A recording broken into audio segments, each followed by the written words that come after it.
Hello, puppies and kittens. Welcome to another episode of the Blasphemers Bible, where we are still stuck in 2 Chronicles.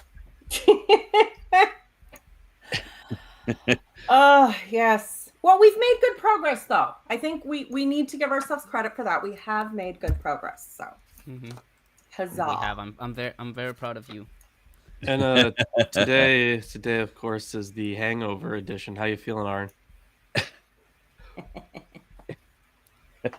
What a thing to advertise. I'm not hungover just because I don't, want to be up.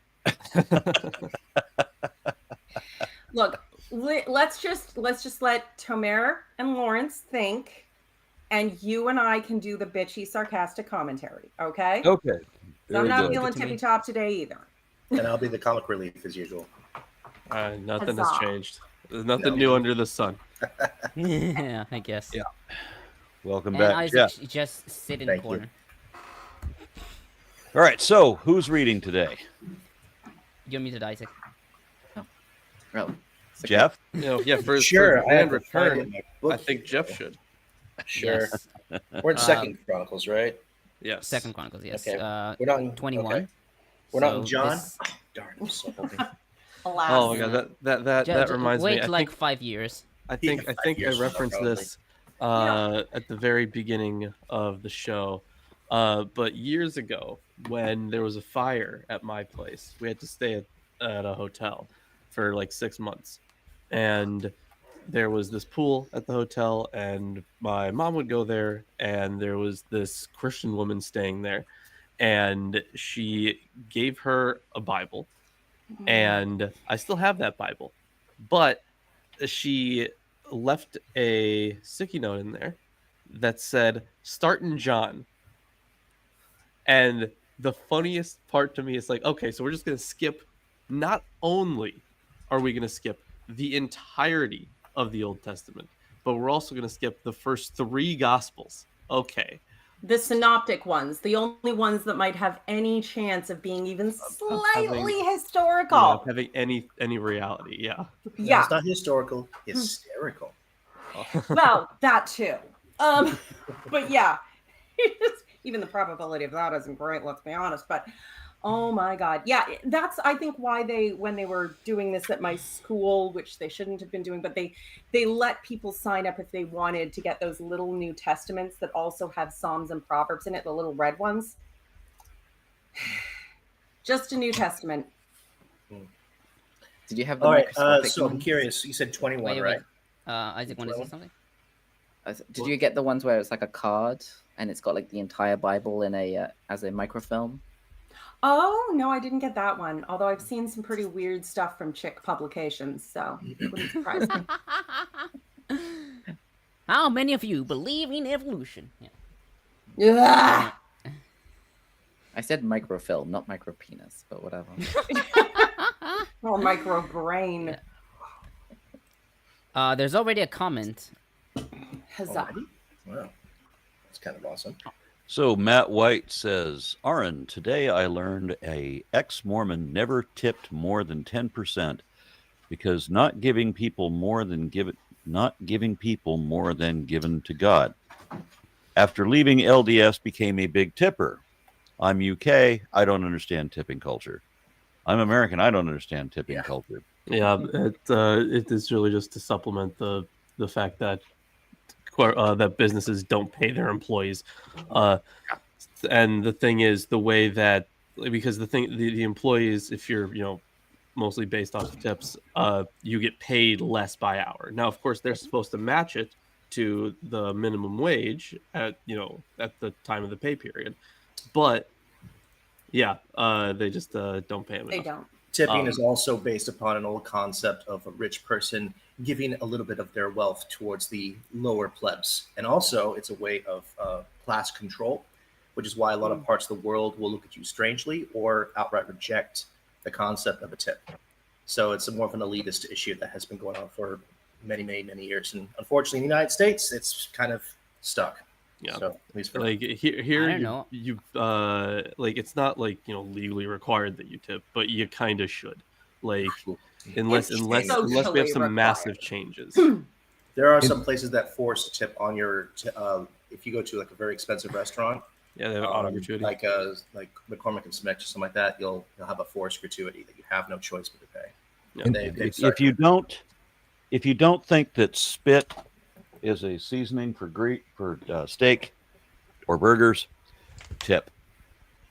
It's weird mean, because in the I- Netherlands it's a was token trying to of figure out where you were going appreciation for the service that you got. So you thank the people who serve you extra by tipping, which Yeah. comes on That's top what it's of their turned into. income. It didn't start out that way though. It was definitely not as a kind thing. It was more of a people are starving and then they give money so they don't starve. It's become a cultural thing where it's thanking someone for doing a good job. I think it sort of started as noblesse oblige, just, that bare minimum level of you won't cut off our heads if we throw this much at you. I don't know if it started in France, but you might actually, or The concept the of executioners, you'll give a tip to the executioner so he makes sure it's a clean cut. I don't know Pay if for a that's the clean origin death. of tipping, but that That might definitely has a taste of it in there. I'll do some research on that now. I'm morbidly Is that why curious it's called about that. tipping? Ugh. Hey, guys, perhaps we should talk about 2 Chronicles 21. Even talking about Yes. more morbid stuff. Oh, goodness gracious. Yes. Okay, so 21, right? Yes, Okay, we are at the ascension and crime of Jeroboam. Is that right? the reign of 21, not Jehoram. 20? So yes, 21. We Okay. have read 20. Isaac, please maintain your posture. Okay, sorry. Okay, so if I'm reading over this again, because I wasn't with you last week, let me know and I'll change it up. So is it Jeroboam or is it, how do you say that? Jehoram, whatever how Jehoram? wrong you spell it. How wrong you Well, I spell want to it. make it. I think English is Jehoram, yeah. Well, J, it's the A. I know that the Y is that Yeah. in Hebrew, so. Yeah, Okay, so it would be Okay. Yehoram, yeah. Yes. Yehoram. Okay. Yehoram had 6 brothers, sons of Jehoshaphat, Azariah, Yahael, Zechariah, Azaribu. Sorry, I'm not really good at it. Michael and Sephareth. These, no one got the Shabbat, joke? yeah. Okay. These are all the sons of the Jehoshaphat king of Israel. Jehoshaphat, sorry. Their father had many of the other gifts of silver, gold, and jewels, and of fortified towns of Judah. But he bequeathed the throne of Jerome, since he was the firstborn. Let's call him Jerome, it's easier for me. So Jerome, having maintained his hold over his father's kingdom and secured his own position, put all of his brothers to the sword, and some officials of Israel too.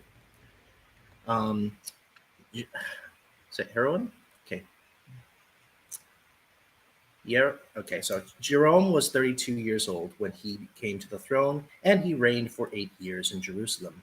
He followed the example of the kings of Israel, as the family of Ahab had done, having married one of Ahab's daughters, and he did what was displeasing to Yahweh. Yahweh, however, did not intend to destroy the house of David, because the covenant that he had made up with David, and his faithful to the promise he had made to leave the lamp of him for his sons forever.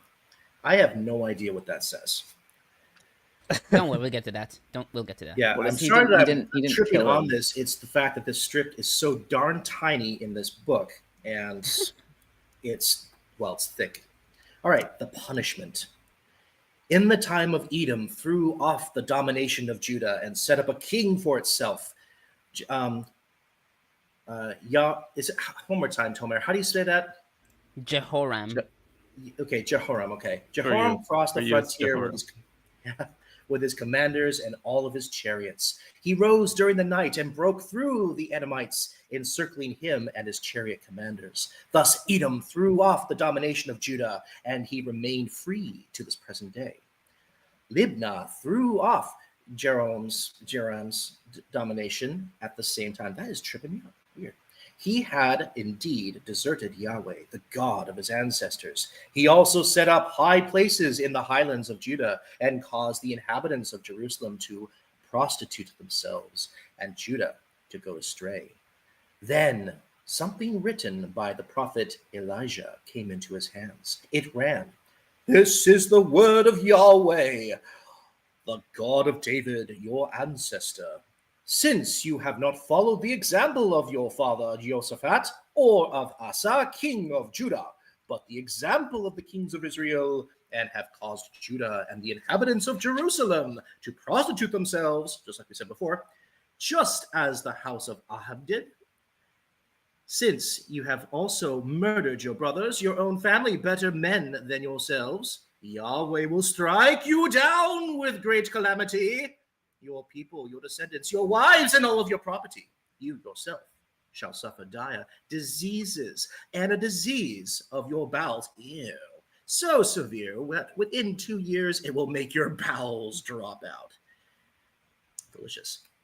Yahweh roused against Elohim, Yahoram, the hospitality of the Philistines and of the Arabs, Hostility. bordering the Cushites. What was it? I think you said Hostility. Hospitality. I mean, there might not have been much difference in this context, but Golly jeez. My students would hate They were this. doing them a favor. All right, yeah, probably. They attacked Judah, invading it and carrying out all of the property they found belonging to the king's household, including his sons and his wives, because they're property after all. The only son left him with Isaiah. Is it Isaiah? The youngest of them. Jehoahaz. Yeah, right. Okay. And after all this, Yahweh struck him down with an incurable disease of the bowels. Shat himself. Lovely. It lasted for more than 1 year, and 2 years were over, and his last hour had come. His bowels dropped out with disease, and he died in great pain and stink. That last part I added. The people did not light a fire for him, as they were afeard of the smell. I mean, they were for his father. He was 32 years old. Oh God, a young man. When he came to the throne and reigned for 8 years in Jerusalem, and he passed away with no one to regret him, and they buried him in the citadel of David, though not in the tombs of the kings. You know, what translation are you using? I am using a very annoying Catholic Jerusalem Bible. This monster right here. There's a lot of interpretive flourish in there. Oh, that's why I'm reading it.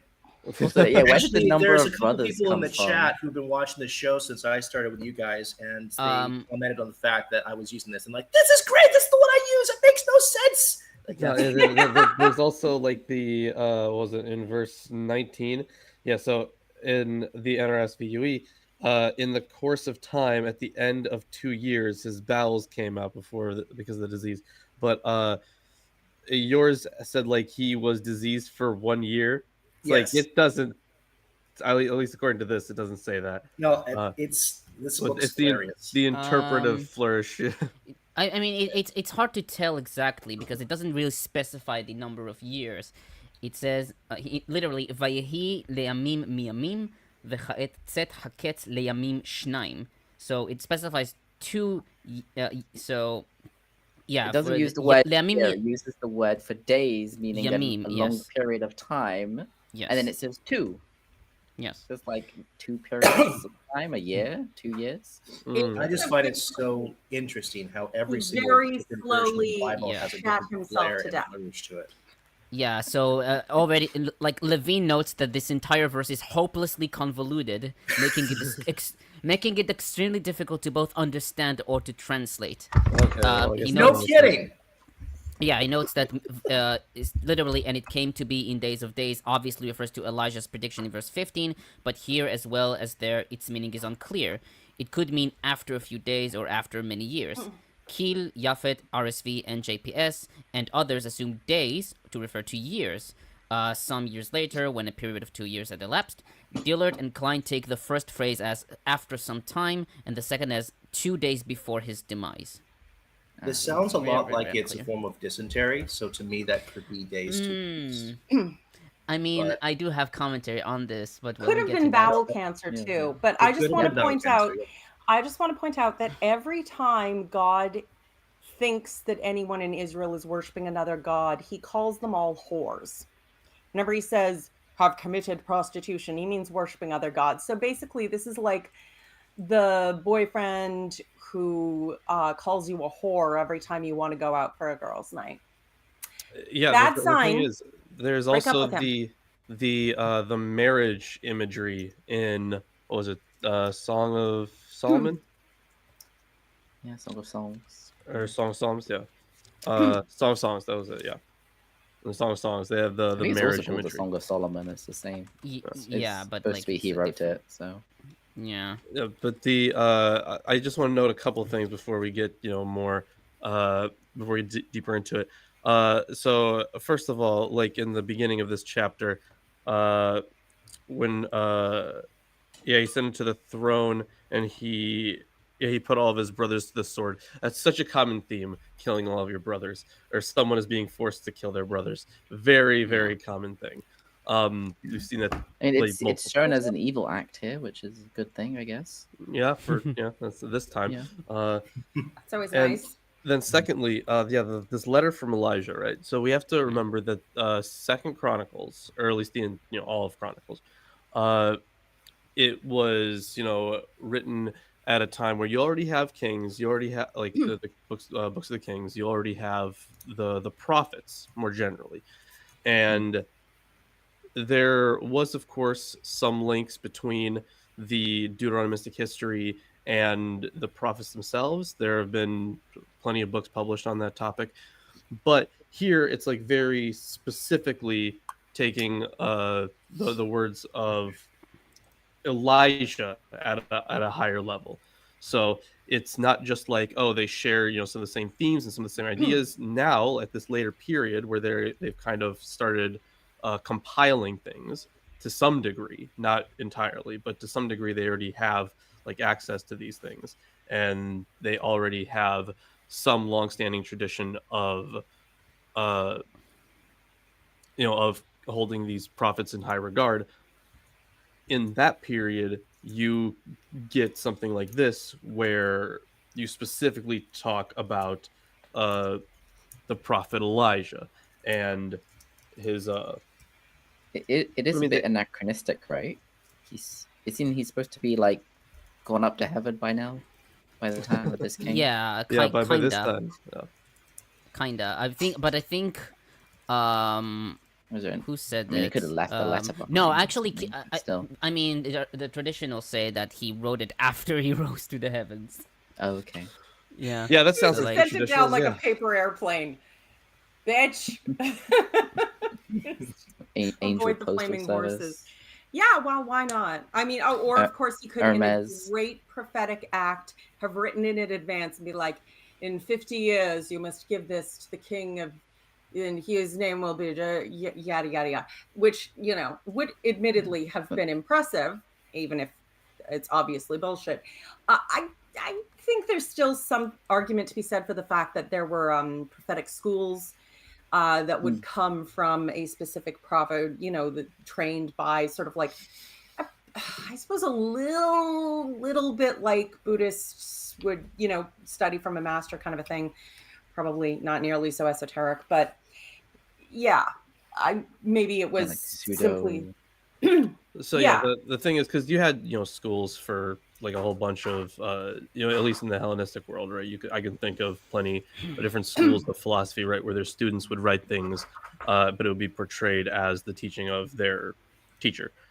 So and they would have some sort of claim back the heritage to Paul's so writings so you would that have the aren't same his. kind of deal with like Isaiah and Ezekiel, people like that too, where like for Isaiah specifically, you have it written in 3 parts, the bulk of it being written by tentatively we'll just call him Isaiah, but then you have like these later additions to it that were written by in the spirit of Isaiah, I guess. So something like this, if it were real, I'm not entirely letter? sure where scholars stand on this, The but letter? yeah, I'm talking about the letter. Yeah. They probably written by the chronicler. Okay, sure. All right, that makes sense. So the thing is, they could still call back to at least a group of people who held special esteem with someone like Elijah. Mm-hmm. Yeah. If it's well, and I mean the whole thing, the meme. I don't know if any of this was written down at the time, but the meme is contained within the story of Elijah and Elisha and the passing of the cloak. I want a double portion of the spirit that is upon you, not just the spirit of God, but a double portion of your spirit. And so the idea of like prophetic, you have the same sort of thing with the Catholic Church and the apostolic, every priest has been laid hands on by someone who was laid hands on by someone who was laid hands on by the apostles who were laid hands on by Jesus, back a bajillion times. All right, so we ready to move on to the next chapter? Oren? Yes, Tomer? Maybe we need No. another graphic for. I haven't started my commentary. Matt White says his bowels dropped out. Sounds like the aftermath of Aaron's spicy cooking. Well, I'll get to that. So what you're Not to saying is Aaron, he but did to, the tequila to the worm and then had spicy food and then, Okay, Tomer, take it away. Yes. There was one thing. Jeff, you mentioned something about the fire, and then you made a joke about how it it smelled bad. I just wanted to make that dispel if anyone thought that the fires were them burning the body. They wouldn't have burnt the bodies of kings. They would have just made a bonfire as a sort of though well, the way it was written, as a it sounded like side they made thing. a fire for him, or they made a fire of him. They made a fire for him, but it's not like they didn't burn the bodies. The bodies would have been buried. I mean, maybe there are other opinions, but traditional Judaism would have. That's interesting. Jokes aside, that's actually interesting. No. Pseudo Rashi specifically writes that even though he required that burning because he had been ailing with malignant illnesses, and his flesh reeked. So obviously referring to him to burning his body. But you don't burn. You're not allowed to burn the body. But if the burning was not done because his flesh reeked, then well, even though he required the burning, maybe there was a. Yeah, I think the reference. I think the reference is that his body was specifically burned because of the smell. Yes, Which because it doesn't make sense without it. Like in my opinion. I mean, it says he's laid to rest, blah blah blah. I mean, from what I can read from Rashi, he's saying even though he required the burning because he had a malignant illness, and his flesh reeked, the Holy One, blessed be He, did not wish to honor him by making a burning for him, and he was also not buried in the graves of the kings. So it says that he wasn't burned, but because he was diseased, you would expect him to be burned. Which I don't think Rashi knows what he's talking about. Well, not real Rashi, pseudo Rashi. Sorry, no, not wishing to diss the real Rashi. Yeah. Though I should note that the Targum reads that his people did not make a fire of sweetly scented wood in his honor. Yeah, it seems. I think it's mentioned in other places, some other kings, that they would have a fire. Yeah. But as far as I understand it, it's supposed to just be like a bonfire as part of a I would burn ceremony. Incense. I'm sorry if your ass falls out. I don't want to smell that. I'm burning everything that smells of anything better than that.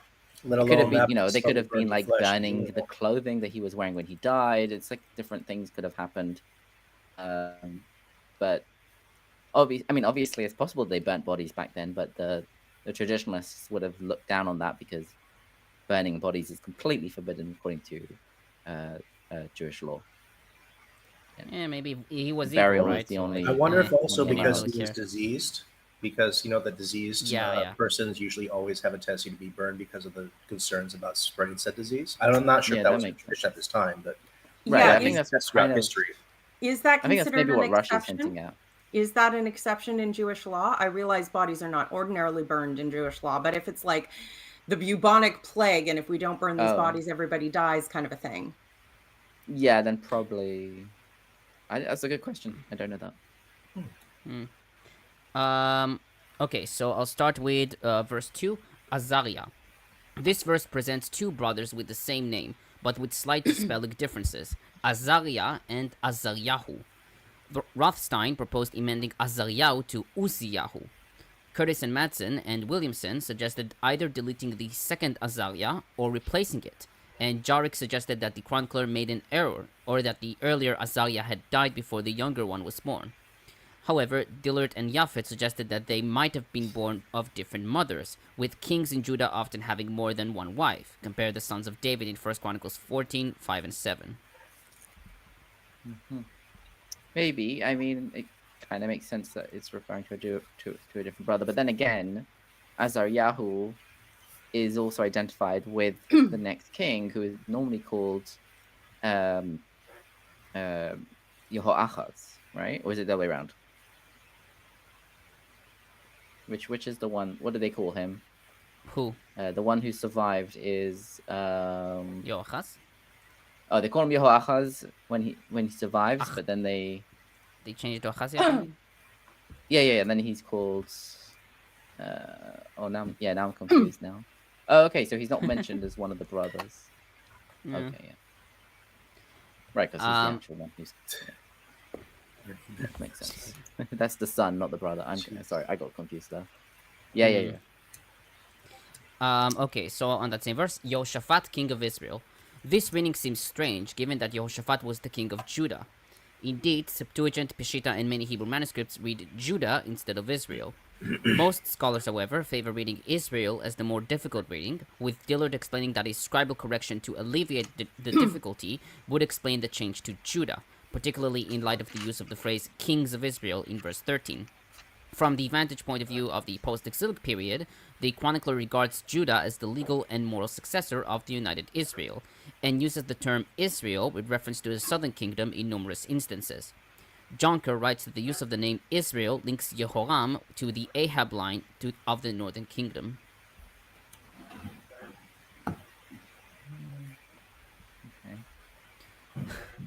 I mean, verse Yehoshaphat 4, Yehoshaphat wasn't married into the line. Only his son was, right?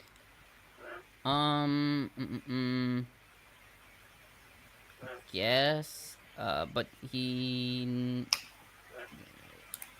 I don't know actually.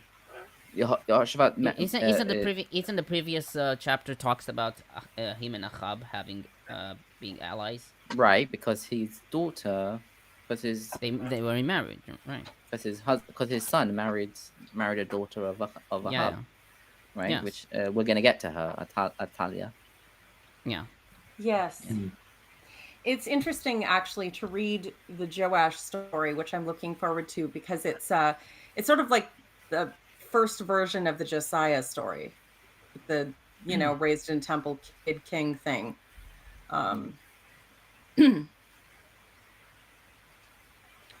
Okay, on verse 4, Boda notes that purging the royal court as at the outset of a reign, mainly to eliminate any potential threats both inside and outside of Jehoram's family, was not atypical in the ancient Near East, as we see in Judges 9, 5, and 6, 1 Kings 2, 2 Kings 10 and 11, 2 Kings 10, 11, and 11, 1.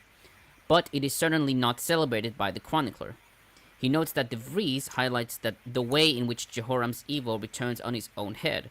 Quote, just as Jehoram, the firstborn, has disposed of sibling rivals, he is in the end punished by having all but the very youngest of his sons, Achaziah, murdered by the Arabs. End quote. Jonker writes that Jehoram's deed of killing all his brothers would be related to the non-legitimate northern kingdom, in the chronicler's view, and not to Davidic Judah. Oh, I did want to mention, Jehoram is the first king of Judah who is mentioned in the archaeological record. I mean, he's not mentioned directly. He's only mentioned indirectly because the Tel cell mentions Achaziah, and it says Achaziah, son of Jehoram. So Jehoram is mentioned by name and so he is the first king of Judah that is mentioned in the archaeological record.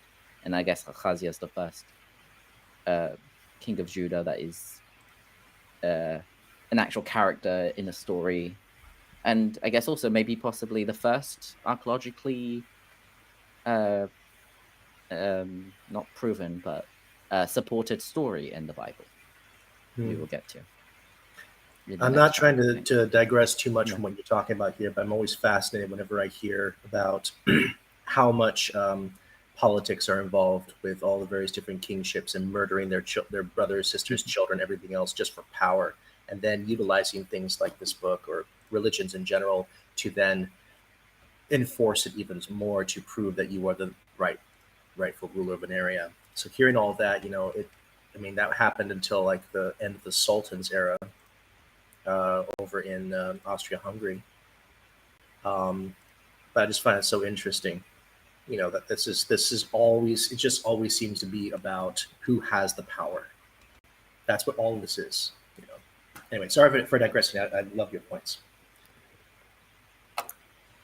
Even Solomon did it. Remember when he killed the brother who had actually had a more legitimate claim to the throne in terms of birth order, and who had tried to claim the throne before him. He killed him and Joab and the priest who had anointed him, but he didn't do it right away because David said not to right away. So he just found a convenient excuse the next time he asked for something and then just killed everyone involved. I mean, primogeniture, the idea that the oldest son or the oldest child should be the legitimate successor is not necessarily like the default. Well, it is, though. It is culture. Mentioned throughout the culture, though. There's references to it commonly. And it's not that primogeniture is actually always the ruler. It's that a reason is always given why primogeniture is not used in this case. So, you don't need an excuse to break a rule if you don't have that rule. Right. Yeah, because they definitely had a system of like the firstborn inheriting like any first title of inheriting leadership, the father, whatever the father had, and like getting a double portion and stuff. So it would make sense. Being the head of the clan or whatever, depending on how. Right, and the only they wouldn't is if there was some, they would give a reason. Yeah, that makes sense. Okay, on verse 6, a daughter of Achab. In Hebrew, it's Bat Achab. According to 2 Kings 8:18, Athaliah was Achab's daughter, probably from Jezebel. However, according to 2 Kings 8:26, aka 2 Chronicles 22:2, Athaliah was the daughter of Omri, and thus Achab's sister. Thus, Peshitta reads sister, Achot of Achab, followed by BHS, with Rudolph taking the Masoretic text reading to be a secondary harmonization with 2 Kings 8:18. Klein notes that Achab and Jezebel were premier examples of evil behavior in DH, although Jezebel is not mentioned in Chronicles, and the chronicler's disdain for Athaliah may be indicated by not mentioning her name in this verse. He further writes, quote, Jehoshaphat had made a marriage alliance with Achab in 18:1, which is probably a reference to this marriage of Jehoram and Athaliah. This alliance led to the disasters of Jehoram's reign, as described in this chapter, as well as to the defeat of Achab and Jehoshaphat at Ramoth Gilead in 18:28-34. Jehoshaphat's alliance with Ahaziah, Achab's successor, led to the disastrous maritime adventure recorded in 20 verses 35-37. Jehoram is the first Judean king who is said to have done evil, but is followed by 6 additional evil kings and by 6 who did what was right. Jehoram is in fact one of the worst kings in Chronicles, since Manasseh, who plays that role in Kings, repents in mid-career. Just a second. Is there any discrepancy in verse number in this chapter? No. Because, because you said verse 6 and it is verse 6, but I don't know if Jeff read the verse 1 then. No, I don't think he did. Wait, didn't I? No, you didn't. Then Jehoshaphat rested with his fathers and was buried with them in the city of David. And Jehoram, his son, succeeded him as king, is my verse 1, but I thought there might be a discrepancy there. Admittedly, we did kind of touch on it last time. I jumped one. Okay. Want me to read the one that I have here? No, you don't. It's okay. Don't have to. Yeah. I just read it. So which would make sense why verse 2, kind of the way that you read it, was like I see. he had Confusing. 6 brothers. I was like, really? Yeah, mine says Jehoshaphat slept with his ancestors and was buried in the citadel of David, and his son Joram had succeeded him. That's all. Okay. Yeah. Yep. I completely missed that. Wow. Didn't see that. Okay, on verse 7, the Lord was not willing to destroy the house of David. 2 Kings 8:19 reads, the Lord refrained from destroying Judah for the sake of his servant David. Japhet notes that the expression for the sake of David, in Hebrew leman David, represents a certain Deuteronomistic layer, appearing in Kings several times in regard to the survival of the Davidic kingship. She writes, quote, this text is the only instance in which the divine motive for the sake of David applies to providential care of Judah rather than the preservation of the monarchy. Moreover, the narrative setting does not imply any danger to Judah. One can understand the Lord would not destroy Judah only in a very general and indirect way. The version of Chronicles, by contrast, is in full accord with both linguistic and stylistic evidence and the historical context. For the first time since the division of the kingdom, the existence of the House of David is seriously threatened by a confrontation with the House of Ahab. In political and religious circumstances such as these, one expects the Deuteronomistic recollection of God's promise to David. In terms of textual originality, then, Chronicles takes priority over 2 Kings 8:19. The verse enunciates a major historiosophical and theological statement. God's promise to David will determine future developments in defiance of human schemes. Does anyone else get the feeling David is like the high school boyfriend that God never got over?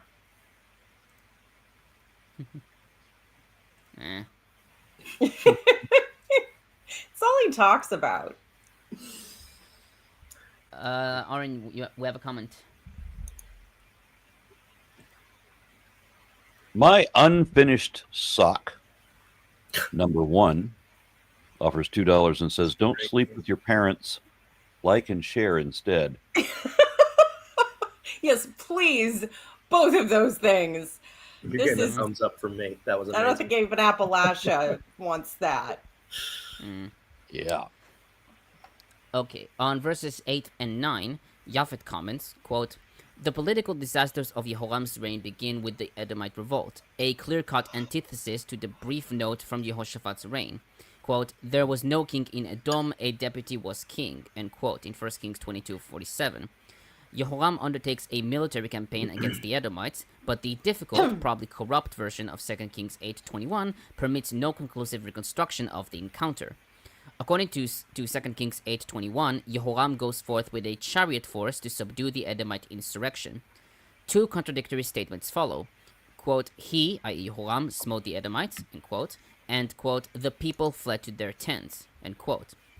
Then in the following verse, it is stated that Edom's revolt has been successful. The questions are self-evident. If Jehoram smote the Edomites, why did the people flee? And how did the Edomites succeed in their revolt? This contradiction seems to arise from a minor textual corruption. An original Vayakeh oto Edom, the Edomites smote him, has been corrupted into the present Masoretic text by the omission of one letter, oto to et. In the original story, then, it was the Edomites who routed Jehoram's chariot force in a surprise night raid, causing the total failure of his expedition.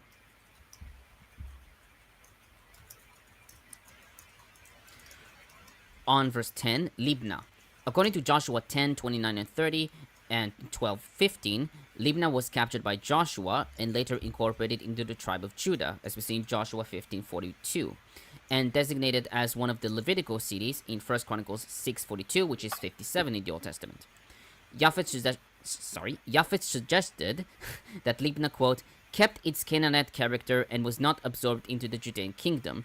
Its inhabitants regarded Judean rule as foreign and were ready, when the opportunity was right, to seize their independence, end quote. She writes, however, that there is not enough information to truly understand the incident. Levin notes Reine's understanding of the pericope as a widespread Levitical revolt against Jehoram's, quote, political and religious policies, influenced largely by his marriage alliance with the royal house of Omri, end quote. In his view, Libna led the entire Shephelah in rebellion, but this assumption, quote, seems to read too much into the existing evidence, end quote. The exact location of Libna is unclear, but the site of Tel Buna, some 10 kilometers north-northwest of Lachish, which would have been the westernmost boundary of the Kingdom of Judah, seems to fit the requirements. It's interesting. I know that they gathered a lot of their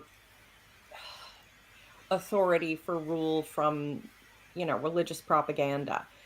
But the reasons given are always, oh, this and that, and they're evil because something. And it makes it really hard to try and pick out what might have actually been going on, because the same excuses are always given. But that doesn't mean that that's actually a reflection of what's going on. They just need an excuse for why we're going to kill those guys because we should be in charge.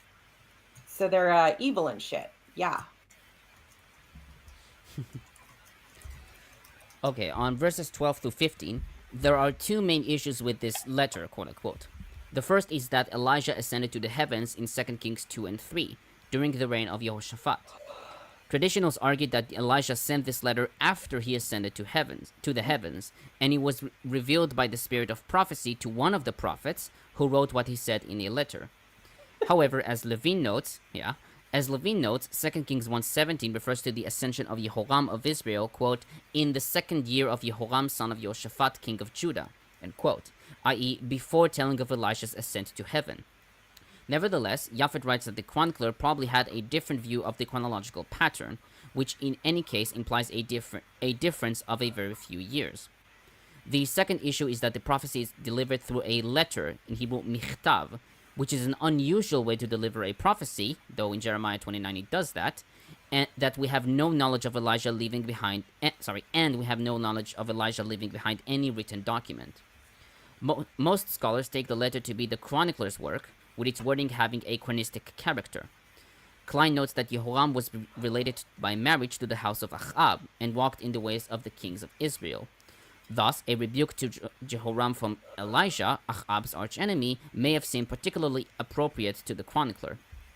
Boda, however, writes that while the letter has clearly been shaped by the chronicler, a historical link to Elijah is not out of the question, a view shared by Dillard and Selman. Until I hear otherwise, I'm just going to imagine Elijah sitting on a cloud and sending down prophecies via, little paper airplanes. Just, yeah. Why not? What else do you do with eternity? Incidentally, if you want to know what would convince me of God, that would actually be a really good start. If he sends me a paper airplane with something insightful and prophetic on it, I will be impressed. They didn't have airplanes back then, so they had little pieces of paper with wings and little angel halos. Little halos. You see, that would affect... I mean, after a while, because the folding of a paper airplane isn't all that complicated. You sitting on a cloud for a while, surely figure something out. An origami angel. Okay. Enchant it to fly down on its own. And I mean, finally, isn't that like in a Ghibli movie where there's like little paper, or cranes maybe or whatever that like fly around? Yeah, well, there's a lot of, but that's a Japanese like spell paper thing, so that's a little different. Okay, and finally, on verse 19, his bowels came out because of the disease. Several commentators tried to diagnose Jehoram's disease. Targum takes it as a severe bout of diarrhea. Klein notes that Curtis and Madsen suggest violent and incurable chronic diarrhea. G.R. Driver understood it as ulcers leading to chronic rectal prolapse. Thus, NEB reads, the disease caused his bowels to prolapse, and the painful ulceration brought on his death. Lyubov Loba Ben-Nun suggested that Jehoram suffered from colorectal carcinoma. Japhet notes that while there's not enough information to determine the exact nature of the disease, bowel diseases were common, and kings were not exempt from them. Levin notes that Zimran points out that the term me'i, bowels, has a much wider semantic range. She connects the disease in Jehoram's me'i, which came out, yatsa, to the dynastic promise to David in 2 Samuel 7:12, quote, and I shall raise your offspring after you, who shall come out, yatsa, from your me'i, end quote. here meaning loins or male genitalia. Thus, quote, Jehoram, who had murdered his brothers who had come out of his father's loins, end quote, was now punished by the death of the issue of his own loins, both the death of his sons and finally his own death by a disease of his me'i, end quote. Death by diarrhea, forever immortalized in the Bible. I guess. If you have diarrhea for 2 years, please seek out a GP. And if you're American, just kill yourself. That, or have you heard of Pepto-Bismol? And if you're American, kill yourself. Thanks, Isaac. Because we have a biblical healthcare plan. You get sick, you better pray. I just think that somebody just pressed his X-Lax in to make it look like a giant Hershey bar. Oh God. I hate that. So I have kind of one question. I thought maybe include him or not, but I didn't really. It's not really that funny, but still, it's Augustine who writes that when Philistines and Arabs came to the land of Judah and wasted it, we had a clear indication of how God steers up enemies to lay waste those countries that he judges to be deserving of such punishment. Yes, that's always the way. You piss off God by doing whatever, and we find a reason why it's your fault that you got something bad happen to you. Well, the thing is, they always find a reason why it's their own fault, too. Oh, yeah. Yeah. Heads I win, tails you lose. Yes. Yeah, seems fair. Yeah, I mean, once we get to Ezra and Nehemiah, it's going to be abundantly clear that this philosophy, if you want to call it that, was just so ubiquitous because he sent the Babylonians to go punish the Israelites for how bad they were. And then he gets mad at the Babylonians for doing that. So he sends the Persians to take out the punish Babylonians. them. So yeah, it's very logical and not at all like a sociopath controlling people. Not at all. Very, very sane and reasonable.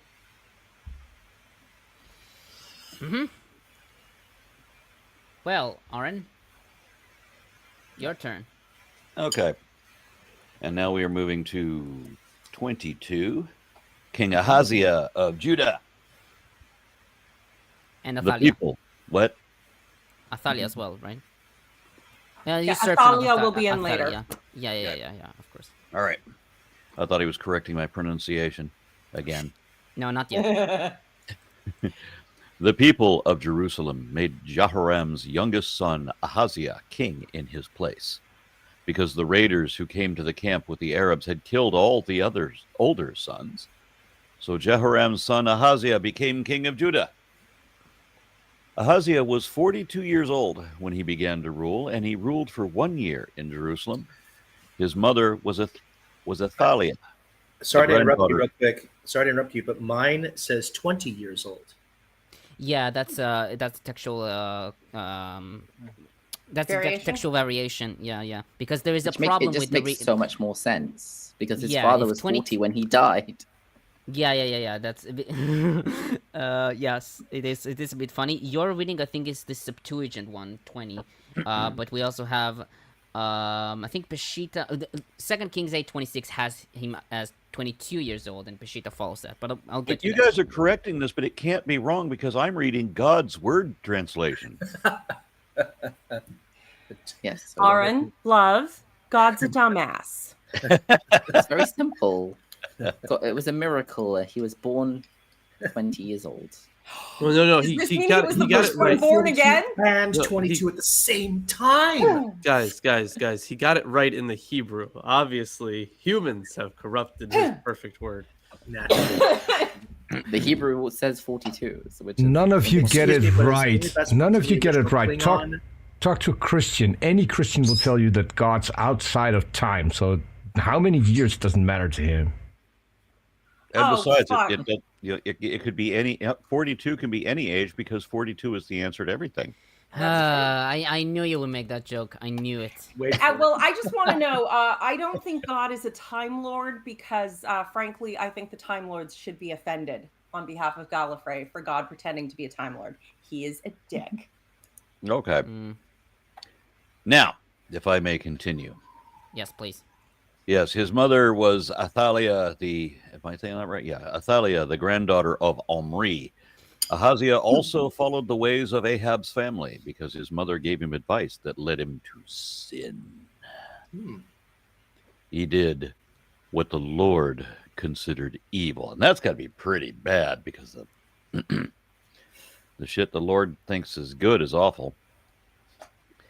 Ahab's family had done after his father had died. They advised him to do what Ahab's family had done. Now, why is it written like that? Okay. They did this to destroy him. Ahaziah followed their advice and went with Ahab's son, King Joram of Israel, to fight against King Hazael of Aram at Ramoth, Gilead. There, the Arameans wounded Joram. Joram returned to Jezreel to let his wounds heal. He had been wounded by the Arameans at Ramah, and when he fought against King Hazael of Aram. Then Jehoram's son Ahaziah went to Jezreel to see Ahab's son Joram, who was sick. Timeless message from the Word of God. Yeah, ever relevant. God brought about Ahaziah's downfall when he went to Joram. He went with Joram to meet Jehu, grandson of Nimshi.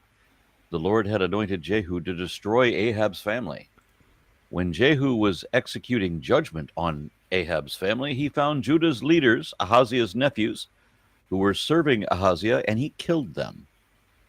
He searched for Ahaziah, and Jehu's men captured him while he was hiding in Samaria.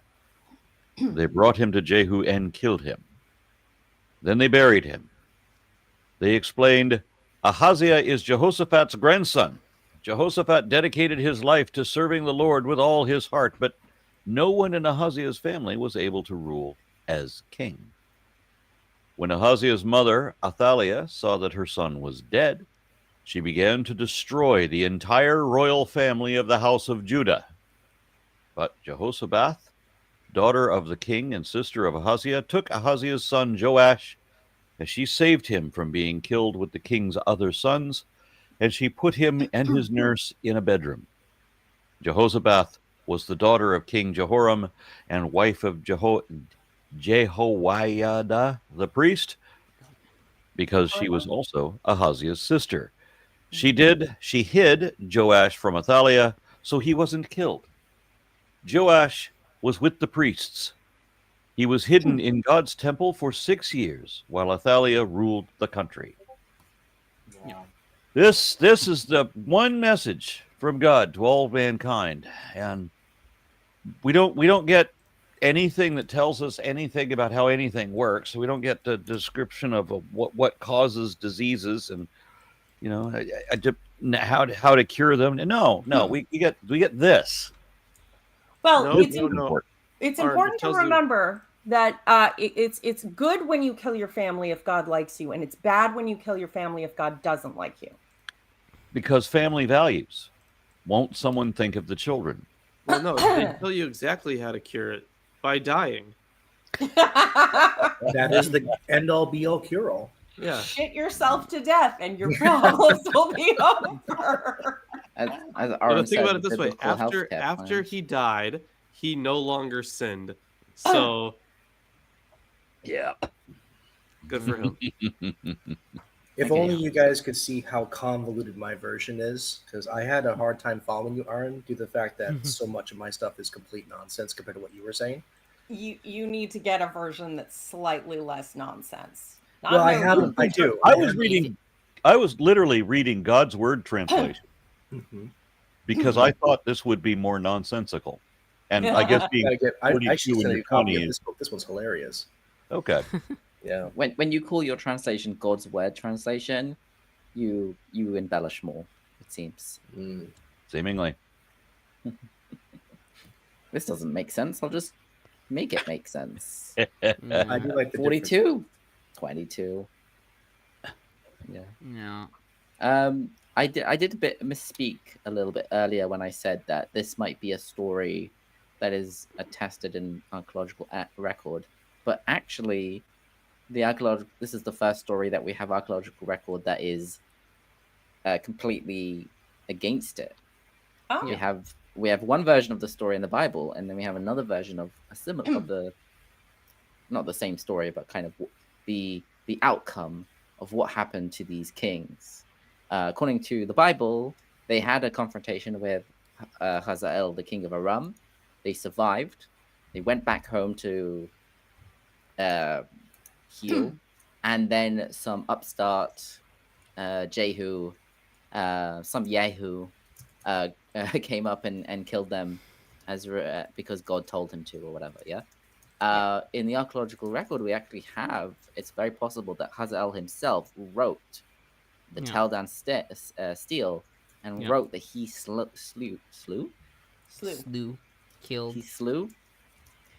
both King Joram of Israel and King Ahaziah, son of Jehoram of Judah. That's on brand, though. We can't admit that our followers of a war god were killed in battle. So we're going to pretend they all got home safe, but a woman murdered them, because we should be blamed for every fucking thing men do, apparently.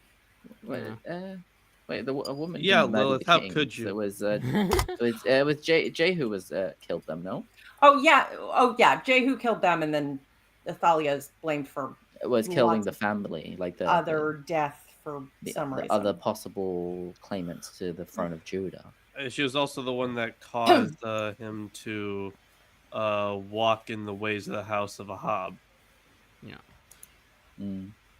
Yeah. Yeah, I mean, it's possible. Let's say the Teldan stele is more accurate, and they were both killed on the battlefield.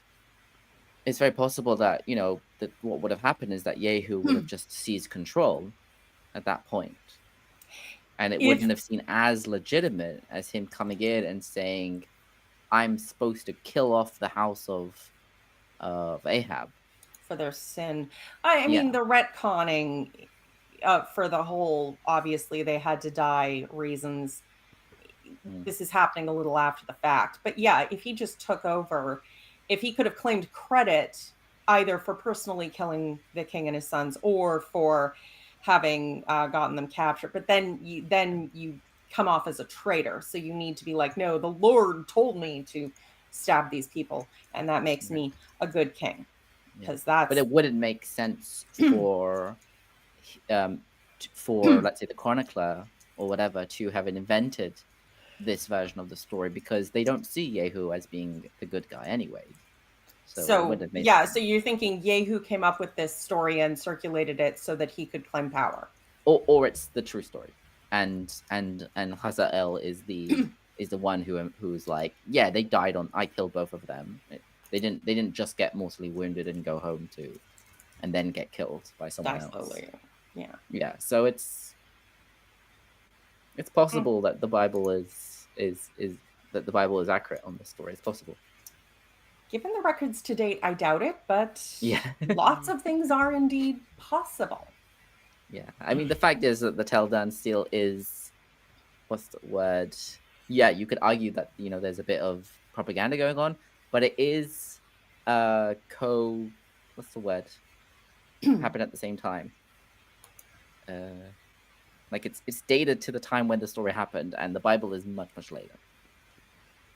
Yeah, I mean the chroniclers. Not anachronistic. The opposite, like synchronistic. I don't know. No, like the we live at the same time as something. We, whatever. I'm sure. So someone will come up with the word. It's a very normal word. Contemporary. Maybe? That's it. Yeah, contemporary. Okay. Yeah. Okay, so. Or concurrent. Yeah. I think contemporary. Okay. is probably what I was thinking of. Cool. Okay, so we started in verse 1. The people of going Jerusalem made Ahaziah, Jehoram's youngest son, king. Oh, sorry? No, sorry, I just saw something in the chat, which You know what? Yeah. Orange should read the chat first. Very good. My unfinished journey says, Hail, Aaron and Panel, and down with God smiting Gallifrey.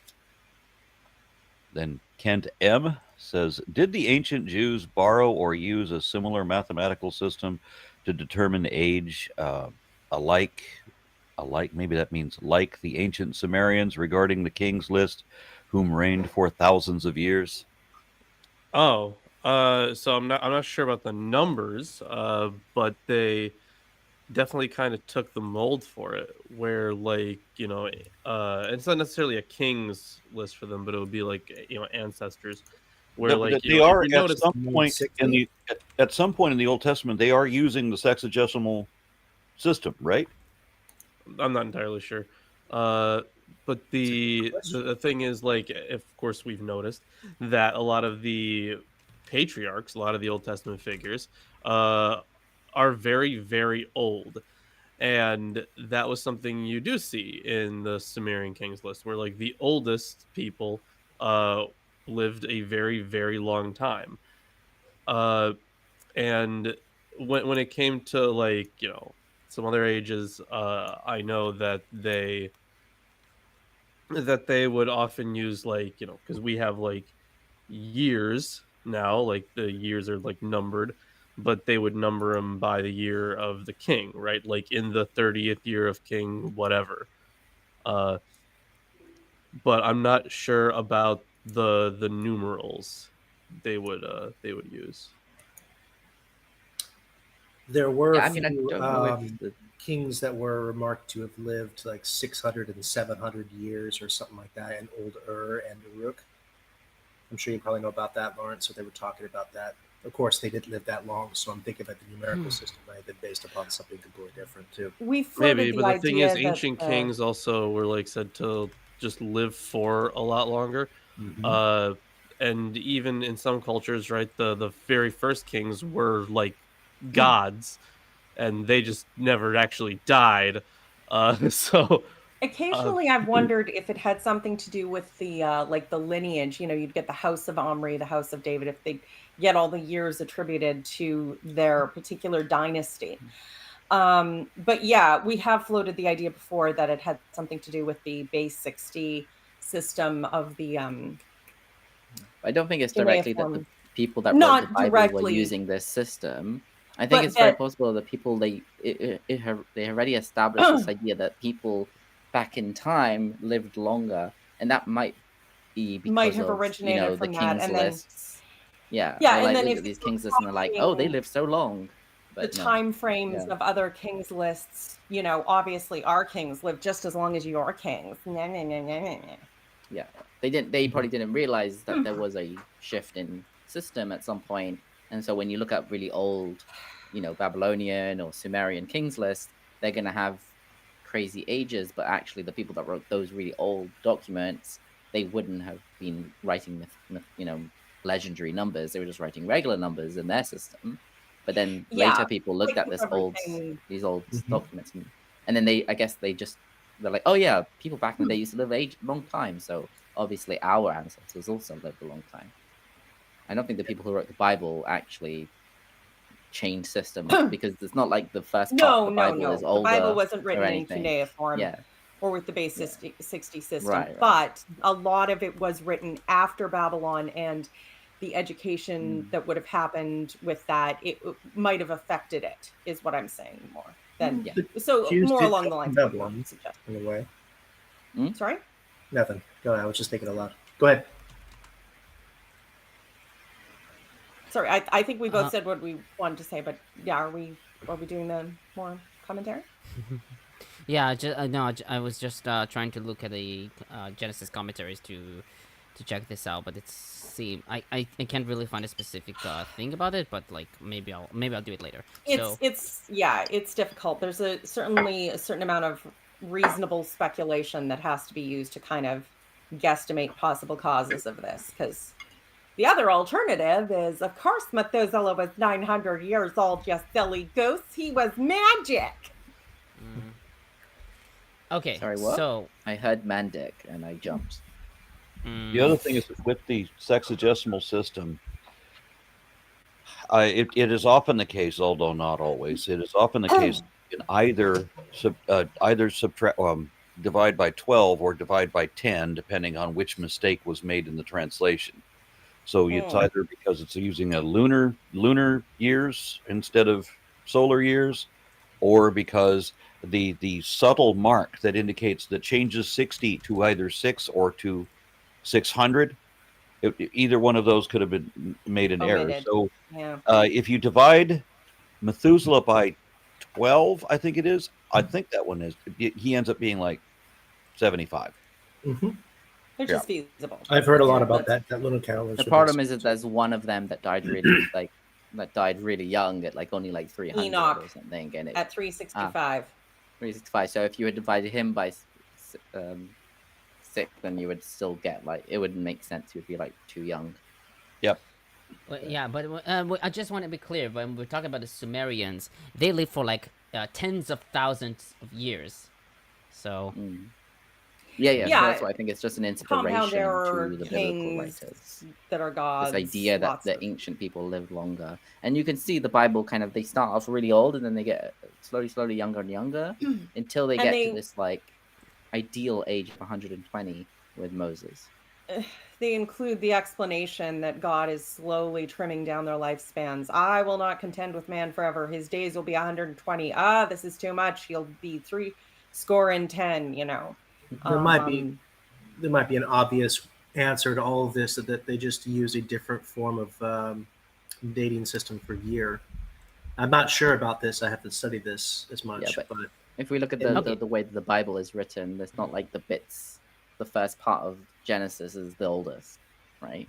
God, no. It wasn't written by ancient people that were using a different No. system. It was written by people that thought that the ancestors, the pre-antediluvian people, lived longer.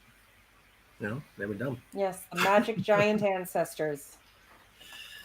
Okay, Yes. so we'll start with verse 1, back to Chronicles. The people of Jerusalem made Ahaziah, Jehoram's youngest son, king in his place.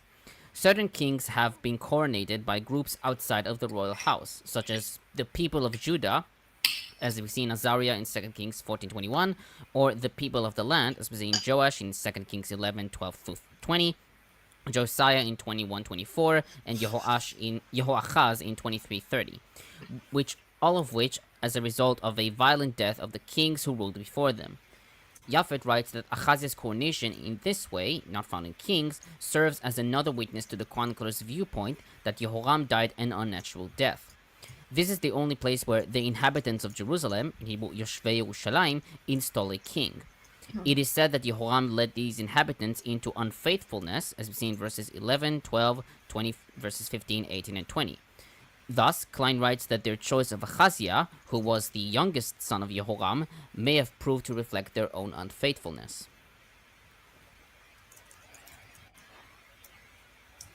God really On never sorry. turns down a chance to call people a whore. Best friend ever.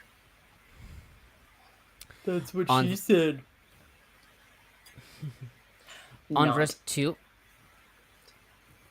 On verse 2, Ahaziah was 22 years old when he became king. The Masoretic text has Ahaziah being 42 years old. In Hebrew, ben 42 shana, when he became king. Although Vulgate and Targum follow the Masoretic text, this reading contradicts 2 Kings 8:26, which says that Ahaziah was 22 years old when he became king. Moreover, the Masoretic text reading seems impossible since Ahaziah's father died when he was 40, as we see in 21 verses 5 and 20. Pseudo Rashi, citing Seder Olam Rabat 17 and Tosefta Sotah 12:3, writes that a divine decree to destroy the house of Ahab was issued 42 years earlier, when Asa arranged the marriage between his son Yehoshaphat and Ahab's daughter.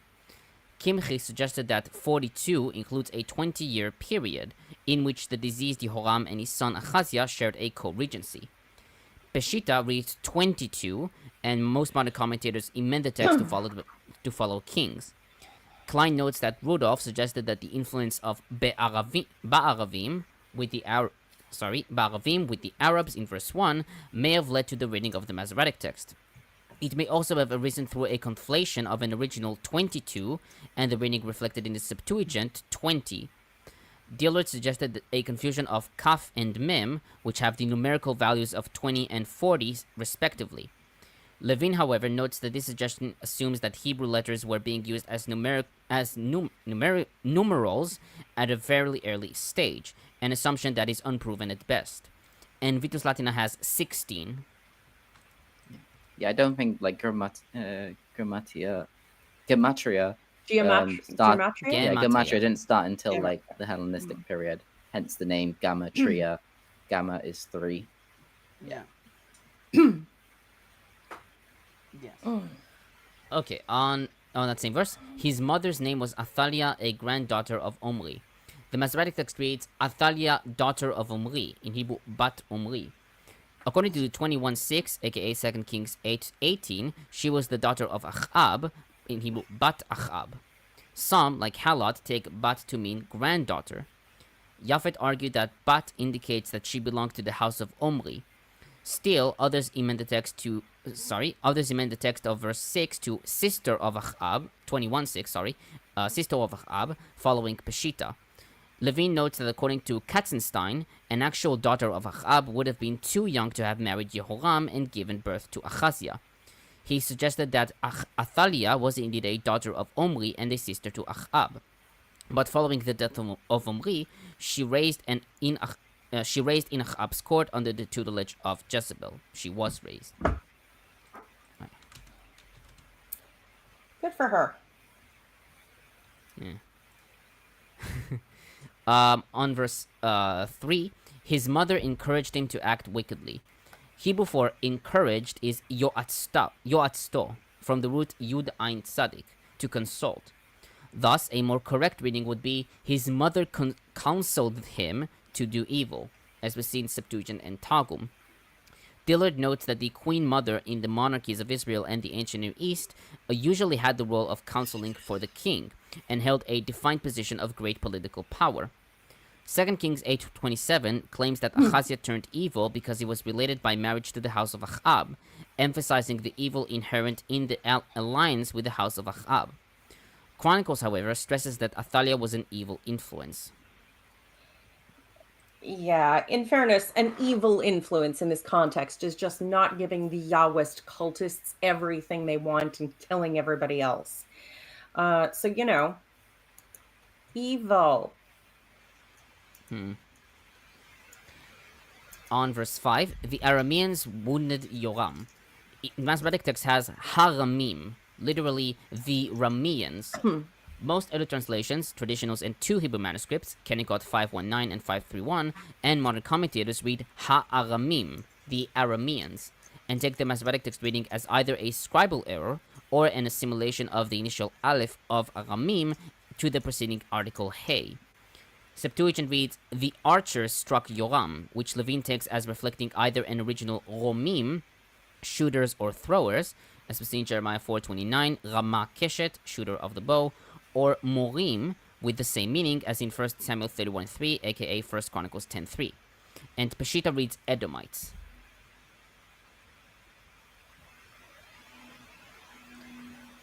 On verse 6, Ahaziah. The Masoretic text reads Azariah. Septuagint, Peshita, and several Hebrew manuscripts read Ahaziah.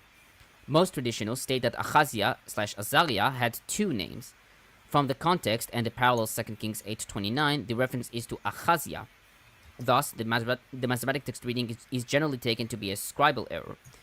Vulgate and Targum retain the Masoretic text reading, which Levin takes as showing that this error, quote-unquote, was presented in very ancient manuscripts of what became the Masoretic text.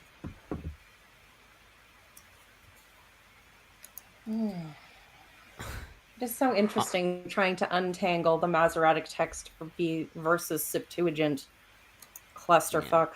Ugh. You could say that.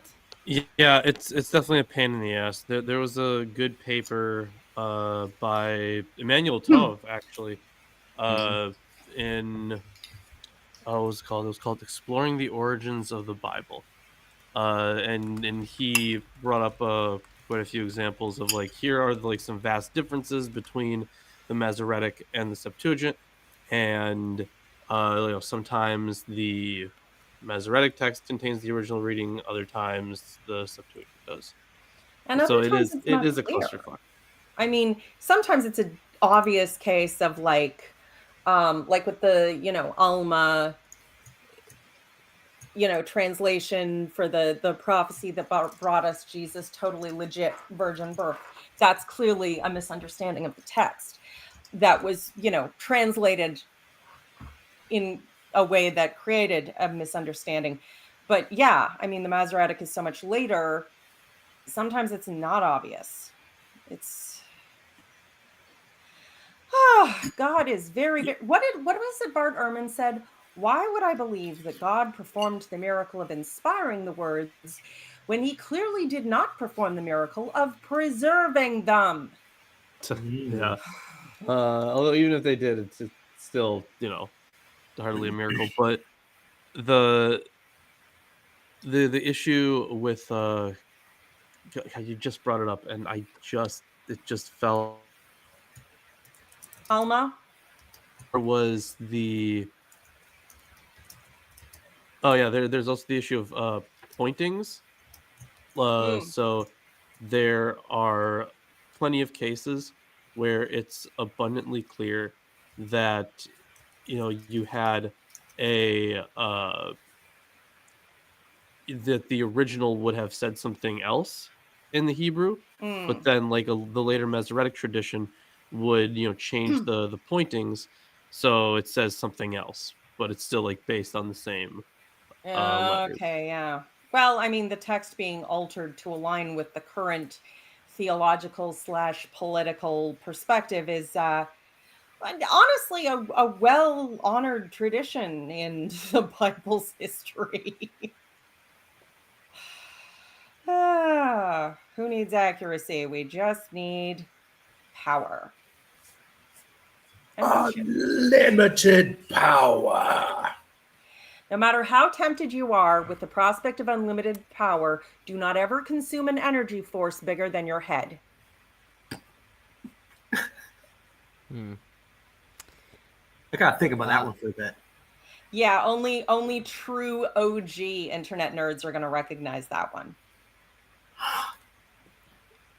Evil Overlord list. I'm gonna have to think about that. That sounds so familiar. It's the Evil Overlord list. Oh, yep, that I remember now. Nice reference. Woo. Very cool. I see a comment, Aaron. All right, that is Trevor and Wright. Yeah. Wait, is that the first Yeah, one? yeah, I yeah, missed? yes. Okay. Trevor and Wright says, does the authoritative narrative complicates our understanding of what's historical in 2 Chronicles 21 and the way we should relate to the text? Did I read that question right? Well, I mean, the thing is, when you're reading propaganda, yeah, it complicates our ability to decide what has actually happened. But that's the job of historical and textual critics to kind of break through that barrier. And so, unfortunately, sometimes we just can't. So there are like sometimes good arguments for either one. But I think that when you have something that's so theologically pushed or theologically oriented, I should say, that you can just go ahead and say, okay, well, that probably never happened.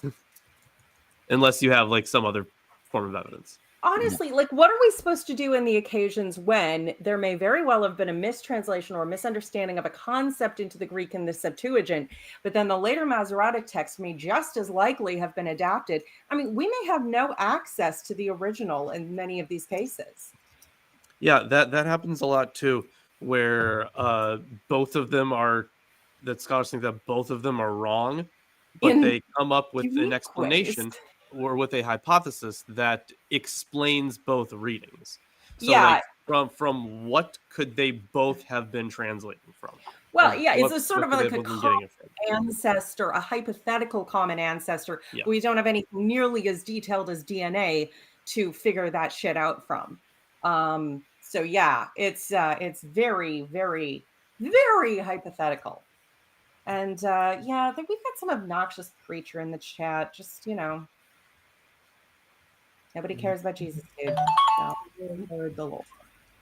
Yeah, somebody asked in the chat why Ridvan, I forget his last name, why he's Christian. He was an ex-Muslim apostate who apparently, I don't know, lost his mind and got Jesus. The apostate Because, prophet? yeah, some people get confused or deceived, or they don't always do logical things or assume things for illogical reasons. Look at Ayan Hirsi Ali, that whole idiotic pretense of being a Christian because she thinks that to choose to believe what she knows is not true is somehow, she thinks, a better means of attacking or opposing Islam. That's a foolish thing to do. Is she doesn't literally believe what she pretends to believe. I know a lot of Christians only pretend to believe, and that's what make believe. That's what make believe is, right? They're not sincere believers. They're trying to convince themselves of this, and Ayan Hirsi Ali is not doing a very good job of convincing us that she's convinced. There is an emotional appeal that I've seen many former Muslims fall to, where there's actually some really nice, comforting things from the Bible that if you think of it as God speaking to you, there's obviously so much horrible shit. But there are good moments that are very consoling. And they say, oh, well, there's nothing like this in the Quran. Like, great. So your abuser occasionally tests you between punching you. That doesn't make it good. But it does. Wait. Lilith, your microphone is just StreamYard is doing stuff. Okay. Yeah, Well, now it's start fine. again. Now It'll it's be fine. fine. Okay. Well, I was just saying that I've seen a lot of Muslims fall to this. There's really nice moments in the Bible, particularly in the New Testament, where you can hear certain things and be like, if this is God speaking to me, he's really, oh, this is so consoling. It's so good. There's nothing like this in the Quran. And I'm like, yeah, that's, again, just because your abuser buys you fancy things and pats your head between beating you doesn't mean this is a good relationship. And it certainly doesn't make it true. And while I can understand, the emotional exhaustion and maybe even sort of a cultural Christianity, if you move somewhere where you just want to be part of the culture and the festivals and stuff, whatever. But yeah, it's ultimately putting Christians in political power is not going to get you anything any better than putting Muslims in political power. Horrible things happen. We know this. We've done it lots of times in history. It's always shit. Always. I mean, you can also be, a religious person or from a religious background and not be a piece of shit. So because someone is a Muslim doesn't mean that they'll be a bad mayor, for example. Yeah, no, it's more about having like the religion as a political power than having an individual associated with the religion in a political position of power. Yeah, a Muslim doesn't necessarily have to be a bad mayor, but if someone tries to write a religion into their leadership documents, that never goes well.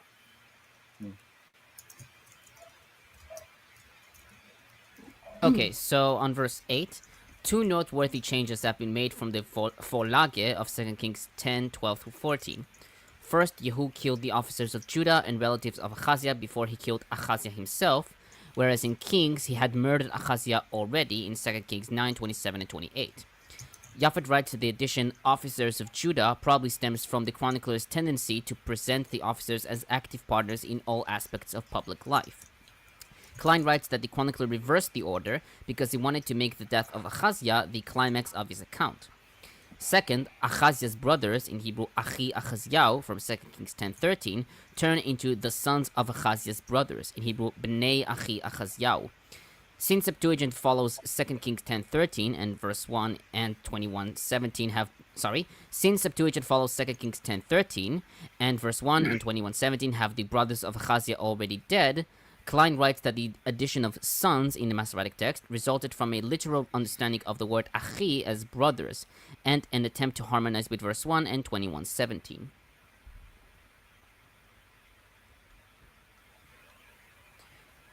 On verse 9, the account in Chronicles contradicts what is told in 2 Kings 9:27 and 28. There, Ahaziah flees from Jezreel, then is wounded in Ibleam, dies in Megiddo, and is buried in Jerusalem and buried with his fathers in the city of David. Here, Ahaziah hides in Samaria, is killed in front of Yehu, and is buried in an unspecified place, probably in Samaria. Levin notes that most scholars tend to take one of three approaches. One, Wykiel and Dillard suggested harmonizing the two accounts, with Samaria referring to the land of Samaria, including Megiddo, and that he was eventually buried in Jerusalem. However, Levin takes this meaning as very artificial, quote-unquote. 2. The chronicler's version comes from a source other than King's, according to Myers. However, Williamson rejects this, arguing that the chronicler assumed that his readers were familiar with the King's account, and would understand this account as, quote, a theological commentary on the original story, end quote. 3. Japhet sees Ahaziah's burial somewhere in Samaria to be a statement of the chronicler that, quote, none of the Judean rulers affiliated with the Ahab line was buried in a manner that was proper to descendants of the house of David, end quote, listing Jehoram, Ahaziah, and Athaliah, and neglecting to mention Jehoshaphat, whose piety actually assured Ahaziah a burial at all, and serves to highlight the huge difference between grandfather and grandson. Levin notes that in the Tel Dan's tale, dated to the late 9th century BCE, the Aramean king, either Hazael or his son Ben-Hadad, claims, quote, I killed Jehoram, son of Ahab, king of Israel, and I killed Ahaziah, son of Jehoram, king of the house of David, end quote. If this reconstruction is correct, then the Aramean king claims to have done exactly what the Bible claims was done by Yehu, king of Israel. He writes, quote, while the literature on the Tel Dan inscription is vast and many of the details are debated, for our purposes, this serves to remind us that the differences between the King's version and that of Chronicles are not necessarily to be seen as being between a historical account and a theological one. The inscription shows us that the King's account may not be historical either, or perhaps the Aramean king responsible for the inscription gave himself credit for something done by Yehu, whom he considered to be his vassal. What is certain is that Jehoram of Israel and Ahaziah of Judah were both killed as part of the violent end of the house of Omri and Ahab in Israel. And that they were succeeded by one of the men who took credit for it. Which, it sort of reminds me of when Saul died and the Amalekite was like, ooh, I killed him. And, and then David killed him for that. And... who are you just quoting from? Levin. Okay, on verse 10, she proceeded to destroy the whole royal family. Hebrew for to destroy is vatedaber. The root dalet beit resh generally means to speak, and here it replaces the word vateabed, found in 2 Kings 11:1. As such, several Hebrew manuscripts, like Kennicott 99, 249, and DeRossi 4 and 579, follow the king's narrative. Although some scholars like Williamson, Dillard, and Levin suggested that vatedaber is a textual corruption of vateabed, traditionals have derived tedaber from pestilence, in Hebrew dever, and thus to destroy or kill. This meaning is favored by Halat and Japhet. I think Aaron is bringing a snake so he can say hi to everyone from Hive Psi. Hi, Hive Psi! Oh. They came on over. Yeah, and our illustrious leader has not abandoned us. I just assume he's getting another danger noodle. Or possibly the parrot is yelling at him again, which is what happens when you keep a dinosaur who can speak. Every time that happens, I do kind of just want to get a dinosaur that can speak. Mm. And finally... Behold a man. Yeah. Oh... Aaron's poor parrot. We have to teach him behold. Yeah. And it came to pass. And finally, Yehoshabeath. Yeah, in Hebrew it's Yehoshabeath. 2 Kings 11:2 names her Yehosheva without the final taf. The name means Yahweh vows or oath of Yahweh. Commentators generally take the additional taf as making her name more feminine. This is similar to Elisheba in Exodus 6:23, becoming Elizabeth in Luke 1:5. In Chronicles, Yehoshabeath is the wife of the priest Jehoiada, a detail not found in Kings, though her connection to the temple is apparent in 2 Kings 11:3, quote, he stayed with her for 6 years, hidden in the house of Yahweh, end quote. Although some scholars, like Curtis and Madsen and Klein, take the addition by the chronicler as justifying her presence with Joash in the temple, others, like Rudolph, Williamson, Dillard, and Japhet, take her marriage to Jehoiada as historical, or based on good tradition. Although Klein writes, quote, it is not clear to me how such a memory could have been preserved almost 500 years later, end quote. It also, if she wasn't married when she went into the temple hiding this kid, she might have, there might have been a case, whoa, you can't stay here, you're a woman. Oh, what if I marry someone? Okay, well, because God is great, but not greater than the power of my tits. I think there is something about priests have to be married to work in the temple, though. So, or I don't know, maybe it's some because like when they're young, at least the head jobs, yeah, definitely, but yeah, there's got to be some grade of, the unmarried guys. If they start service at 20, then I think they would have been expected to be married. So it's more likely that they were married and before he became high priest rather than. Well, yeah, but we're assuming the traditions go back that far consistently, and that's true. I don't think we can assume that. Yeah, no questions on this. There is like Jerome, but it's kind of not really. It just has it's not really scholarship or even pretending to be scholarship when they just make an analogy with something about Jesus, because you can make an analogy like that. No, it's not an analogy with Jesus. That's not interesting. If there was an analogy to Jesus, I would have pointed that out, but it's just. Oh, come on. Writes, the justice one possesses in the past is destroyed by the fact that he has committed sin and refused the God's law. Wine, bitch. Yeah. Not really something that I considered putting. It's not All that right. interesting. So, on that note, we should probably hop into chapter 23. Yes, yeah, please. Where's our leader? Me. It is me. I am the leader. All your base belong to us. Yes, exactly. What you say? All right. So I'll do this chapter then. But in the 7th year, Jehoiada strengthened himself and entered into a compact with the commanders of the hundreds: Azariah, son of Jehoram; Ishmael, son of Yehohanan; Azariah, son of Oved; Messiah, son of Adiah; and Elishaphat, son of Zichri. They all went around through Judah and gathered the Levites from all the towns of Judah and the heads of families of Israel, and they came to Jerusalem. Then the whole assembly made a covenant with the king in the house of God. Jehoiada said to them, "Here is the king's son. Let him reign as the Lord promised concerning the sons of David. This is what you are to do. 1/3 of you, priests and Levites, who come on duty on the Sabbath, shall be gatekeepers. 1/3 shall be at the king's house, and 1/3 at the gate of the foundation, and all the people shall be in the courts of the house of the Lord. Do not let anyone enter the house of the Lord except the priests and ministering Levites. They may enter, for they are holy, but all the other people shall observe the instructions of the Lord. The Levites shall surround the king, each with his weapons in his hand, and whoever enters the house shall be killed. Stay with the king in his comings and goings." The Levites and all Judah did according to all that the priest Jehoiada commanded.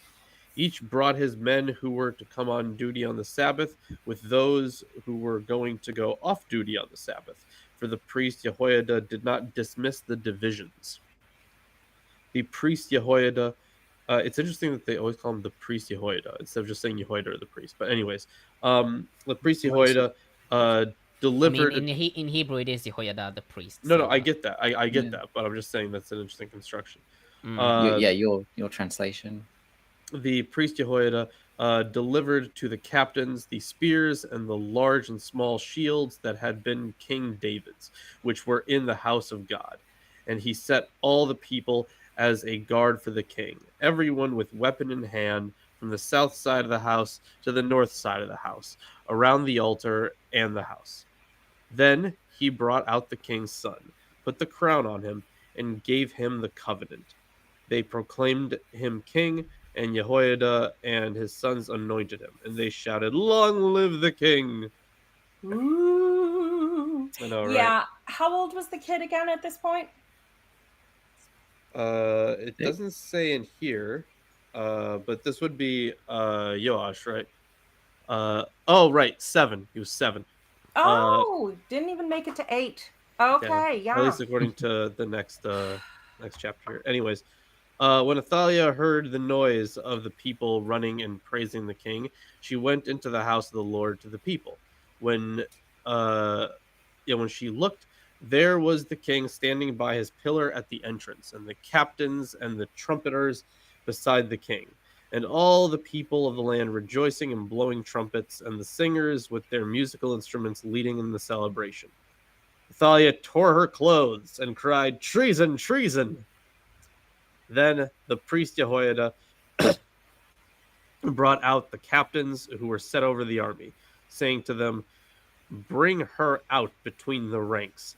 Anyone who follows her is to be put to the sword." For the priest said, "Do not put her to death in the house of the Lord." So they laid hands on her. She went into the entrance of the horse gate of the king's house, and there they put her to death. Jehoiada made a covenant between himself and all the people and the king that they should be the Lord's people. Then all the people went to the house of Baal and tore it down. His altars and his imagery they broke in pieces, and they killed Matan, the priest of Baal, in front of the altars. Jehoiada assigned the care of the house of the Lord to the Levitical priests whom David had organized to be in charge of the house of the Lord, to offer burnt offerings to the Lord, as it is written in the law of Moses, with rejoicing and with singing according to the order of David. It totally says that in the law of Moses. He stationed the gatekeepers at the gates of the house of the Lord so that no one should enter who was in any way unclean. And he took the captains, the nobles, the governors of the people, and all the people of the land, and they brought the king down from the house of the Lord, marching through the upper gate to the king's house. They set the king on the royal throne. So all the people of the land rejoiced, and the city was quiet after Athaliah had been killed with the sword. Yeah, so this chapter is basically like a parallel with 2 Kings 11, 4 through 20. So we mostly read this, though there are some changes and stylistic things from... I love how they kidnap her grandson, hide him away, accuse her of murdering the family that everybody else claimed credit for killing, leave her to rule when she would have potentially raised her grandson as the, heir apparent and maybe been a, what is it called? Rule on behalf of someone who's too young to rule. Oh, do you mean like a regent? Regency, yes. Because it's not like she would be upset with her own grandson ruling. Instead, they indoctrinate him into a cult as a child, bring him out when he's just not even 8. Like, you're an adult at 12 or something. Not even that. Just a 7-year-old boy, bring him out, murder her, and then put him as a puppet on the throne instead of even pretending it's a real regency, when obviously that's what's going on. It's just, priests should never have power. I mean, in the context of the story, she Guys, did is the try lag to just on my murder him. side, or is Lilith lagging? Your side, I think. My side. I think your side. Okay. No. Peter, I left a note in the chat at the side, but I may have to go soon, guys. Not that I don't love you, I do, but I just might have to run a little early today. So if I duck out, I always struggle whenever I think about this book and how this is read to children all the time. And this sort Chronicles? of It never is. Oh, I know a lot of maybe kids not who among get the read this to Jews. a young age. Chronicles. I have a cartoon Bible with a cartoon version of this story that Yes. has them dragging away his grandmother to kill her.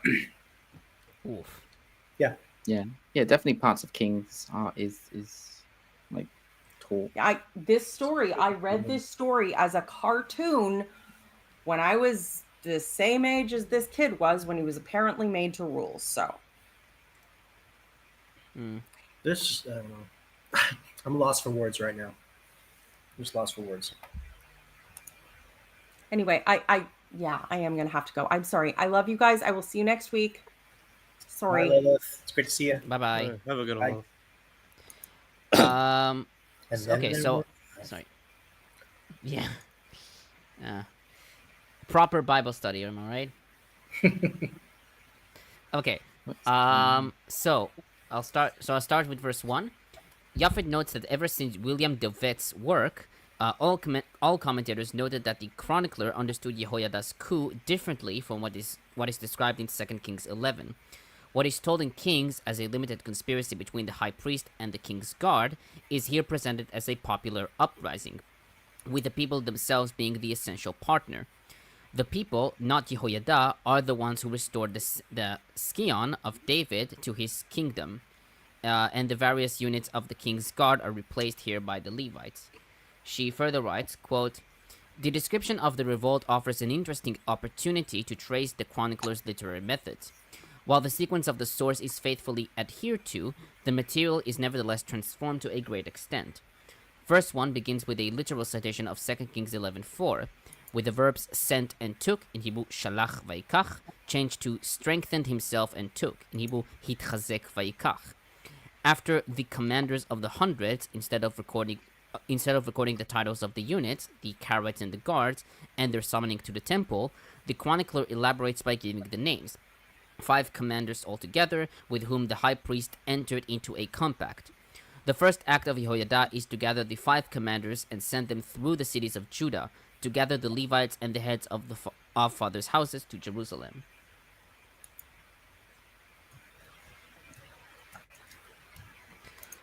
On verse 3, as the Lord promised concerning the descendants of David, Dillard comments, quote, "The chronicler has added the note not found in the parallel at 2 Kings 11:5 that Jehoiada appealed to God's promise to David to legitimate the coup.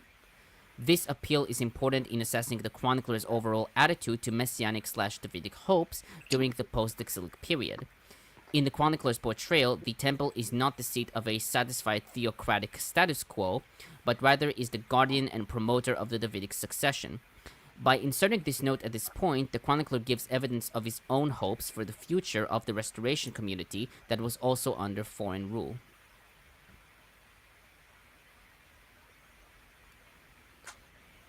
On verses 4 through 6, Jonker comments, quote, "Although the chronicler's description of the plan set out by Jehoiada follows the source text in 2 Kings 11:5 through 7, the details differ slightly. The main difference, however, is again in line with the chronicler's strict adherence to cultic regulations concerning who may enter the temple.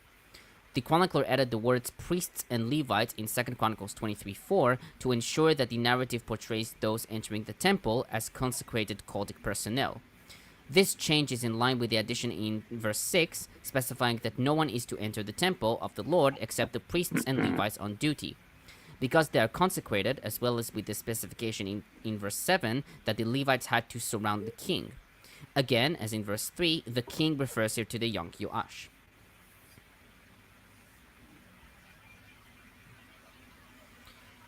On verse 7, the chronicler cites 2 Kings 11:8 with two changes. Instead of "you shall surround the king on every side," we have "the Levites shall surround the king on every side." Japhet writes that this change is important given the context, since it emphasizes that the royal guard is chosen from the third of the people who were allowed to enter into the temple, i.e. the Levites. The most significant change is the statement, whoever enters the house shall be killed. In Kings, we find whoever breaks through the ranks, hasderot, shall be king. Japhet writes that, whilst the King's reading probably refers to interference from outside the conspiracy, especially the intervention of Athaliah's entourage, Chronicles refers to laymen from the participating throng, who might trespass the bounds of the temple precincts. She writes, quote, in Kings, the trespasser is to be slain for political reasons, because of the danger he may pose to the success of Jehoiada's coup d'etat. In Chronicles, the same penalty has religious motives, to prevent the desecration of the temple.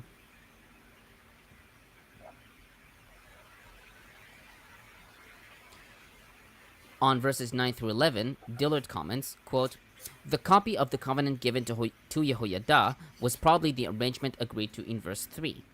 Alternatively, it could be a copy of the law received from the hands of a priest, as envisioned in Deuteronomy 17:18. If it represented a document somewhat curbing royal authority in favor of the temple, it may have set the stage for the disagreement between Joash and Jehoiada in 24:4-12. The guards appear to have formed a perimeter to the north and south between the temple building and the altar.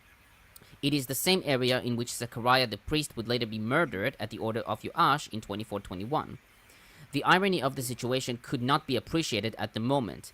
Jehoiada, who was instrumental in saving the life and kingdom of Joash from a murderous parent, was saving the man who would kill his own son. It was appropriate that the weapons used to restore rule to a descendant of David had belonged to David. Oh, and I also like Targum here in verse 11. It reads, they brought out the king's son and placed on him the royal crown which David had taken from the head of the king of the sons of Ammon. In it was a magnetic jewel, in which clearly engraved the great and glorious name. David had set it there by the spirit of holiness. Its value was equivalent to the weight of a centenarium of gold. It was also a witness to the house of David that it would not fit the head of any king unless he was of the line of David. It would be impossible for him to wear it. When the people saw that it fitted the head of Jehoash and that he was wearing the crown, they acknowledged that he was of David's line and made him king immediately. So, the shape of his head? Yes. What if he was dropped as a baby and had like a bump on one side? Just saying. But David did, yeah. Unlike David. Yeah. Weird. Okay. Yeah. On verses 12 through 15, Boda comments, quote, this large gathering attracted the attention of Athaliah, who showed her dismay by tearing her clothes and her anger by screaming treason. But Jehoiada was prepared to kill her. In order to preserve the holiness of the sacred precincts, his military forces killed her in, quote, the entrance of the horse gate on the palace grounds, end quote, in verse 15. There may be some ironic play here, as the hated Jezebel, from whose court Athaliah had come and whose religion she shared, had been trampled to death by horses, as we see in 2 Kings 9:33 and Dillard. The lack of a death notice at this point, and also lack of succession note at the outset, shows that the chronicler and his source in Kings refused to give Athaliah legitimacy as a royal ruler in Judah. The lack of reference to burial in the royal cemetery is something Athaliah shared with all the other rulers affiliated with the Ahab line. Compare 21:20, 22:9, 23:14 and 15, and Japhet.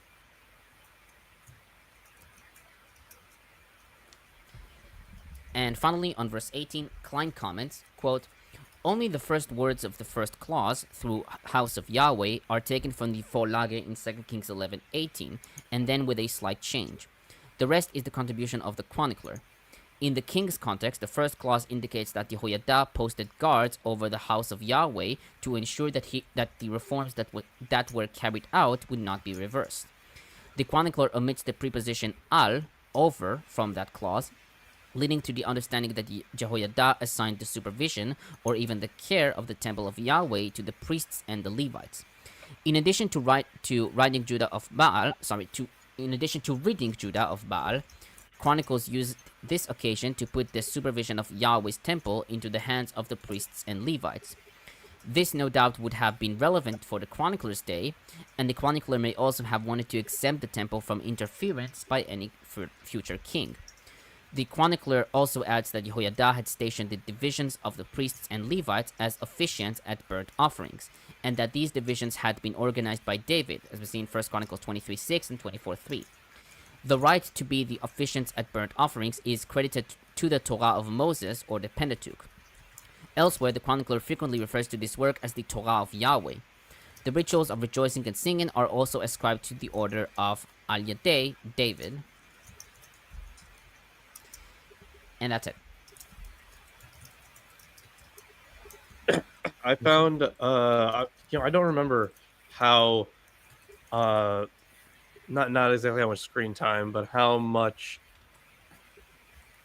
I remember the part where Jehoiada and all the other priests, like, they crowned Joash, right?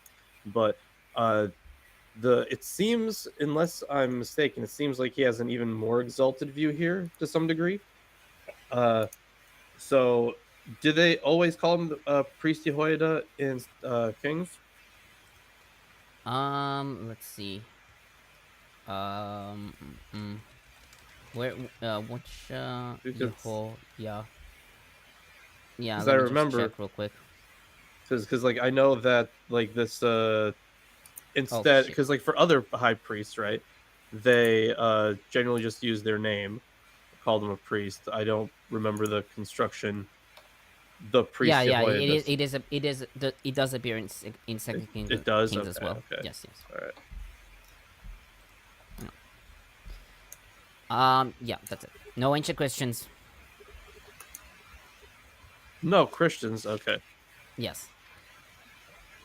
All right. Let's see. I think. Yeah. We definitely have time for another chapter here. Yes. So who would like to read? I think Aaron does, right? Yeah, I guess Aaron has to. Yeah. Yep. So, Joash was 7 years old when he began to rule, and he ruled for 40 years in Jerusalem. His mother was Zibiah from Beersheba. Joash did what the Lord considered right, as long as the priest Jehoiada. How did you say that, Tomer? Jehoiada. Jehoiada. Yes. Okay. As long as just like Jehoiada the J, at the beginning of words comes from words that began with a y sound. Okay. Sometimes you'll end up with an I at the beginning of a word or in the middle of a word that also in the Hebrew was pronounced yeah, just like Isaac and Isaiah. Thank you for those that. Hebrew versions began with a y sound. Okay. So Jehoiada. Yes. All right. So Jehoiada got Yosh, 2 wives, and Yoash. Yosh had sons and daughters. How do you pronounce Yosh? Joash. Yeah, it'll be Yoash because apparently Hebrew does not have diphthongs. Okay. After this, Joash wanted to renovate the Lord's temple. He gathered the priests and the Levites and said to them, "Go to the cities of Judah," or is that Judah? Yehuda, but like Yehuda. you don't Wow, have to okay. like yeah. But you don't pronounce Judah as it just comes from Yehuda. It's just All right. So I'll stick with Judah then. yeah. And collect money throughout Israel to repair the temple for your God every year. Do it immediately. But the Levites didn't do it immediately. They failed to say how high. So the king called for the chief priest, Jehoiada, and asked him, "Why didn't you require the Levites to bring the contributions from Judah and Jerusalem? The Lord's servant, Moses, and the assembly had required Israel to give contributions for the use of the tent containing the words of God's promise. The sons of that wicked woman, Athaliah, had broken into God's temple and used all the holy things of the Lord's temple to worship other gods, the Baals. The king issued an order, and they made a box and placed it outside of the gate of the Lord's temple. Then they issued a proclamation in Judah and Jerusalem that the contributions should be brought to the Lord. In the desert, the Lord's servant Moses had required Israel to make contributions. All the officials and all the people were overjoyed. They brought the money and dropped it into the box until it was full. Whenever the Levites brought the box to the king's officers, they saw a lot of money. The king's scribe and the chief priest's officer would empty the box and put it back in its place. They would do this every day, so they collected a lot of money. The king and Yehoiada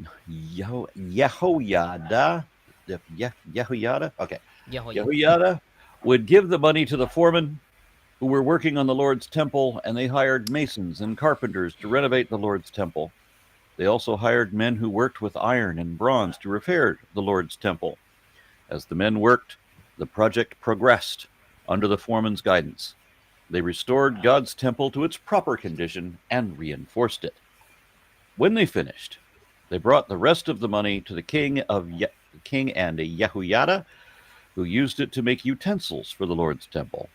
They made dishes and gold and silver utensils for the service and for the offerings. As long as Yehoiada lived, they sacrificed burnt offerings in the Lord's temple.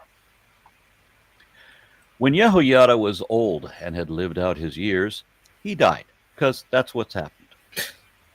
Fascinating. He was 130 years old when he died. Wow. Mm-hmm. He was buried in the city of David with the kings because of the good he had done for Israel and for God and his people. After he died, the officials of Judah bowed in front of the king with their faces touching the ground. Then the king listened to their advice. They abandoned the temple of the Lord God of their ancestors and worshipped idols on the poles dedicated to the goddess Asherah. Wow, first time we've heard that name, right? This offense of theirs brought God's anger upon Judah and Jerusalem. The Lord sent them prophets to bring them back to himself. The prophets warned them, but they wouldn't listen. God's spirit gave Zechariah, son of the priest Yehoiada, strength. Zechariah stood in front of the people and said to them, "This is what God says. Why are you breaking the Lord's commands? You won't prosper that way. The Lord had abandoned you because you abandoned him." But they plotted against Zechariah, and by the king's order they stoned him to death in the courtyard of the Lord's temple. King Joash did not remember how kind Zechariah's father Yehoiada had been to him. Instead, he killed Yehoiada's son. As Zechariah died, he said, "May the Lord see this and get revenge."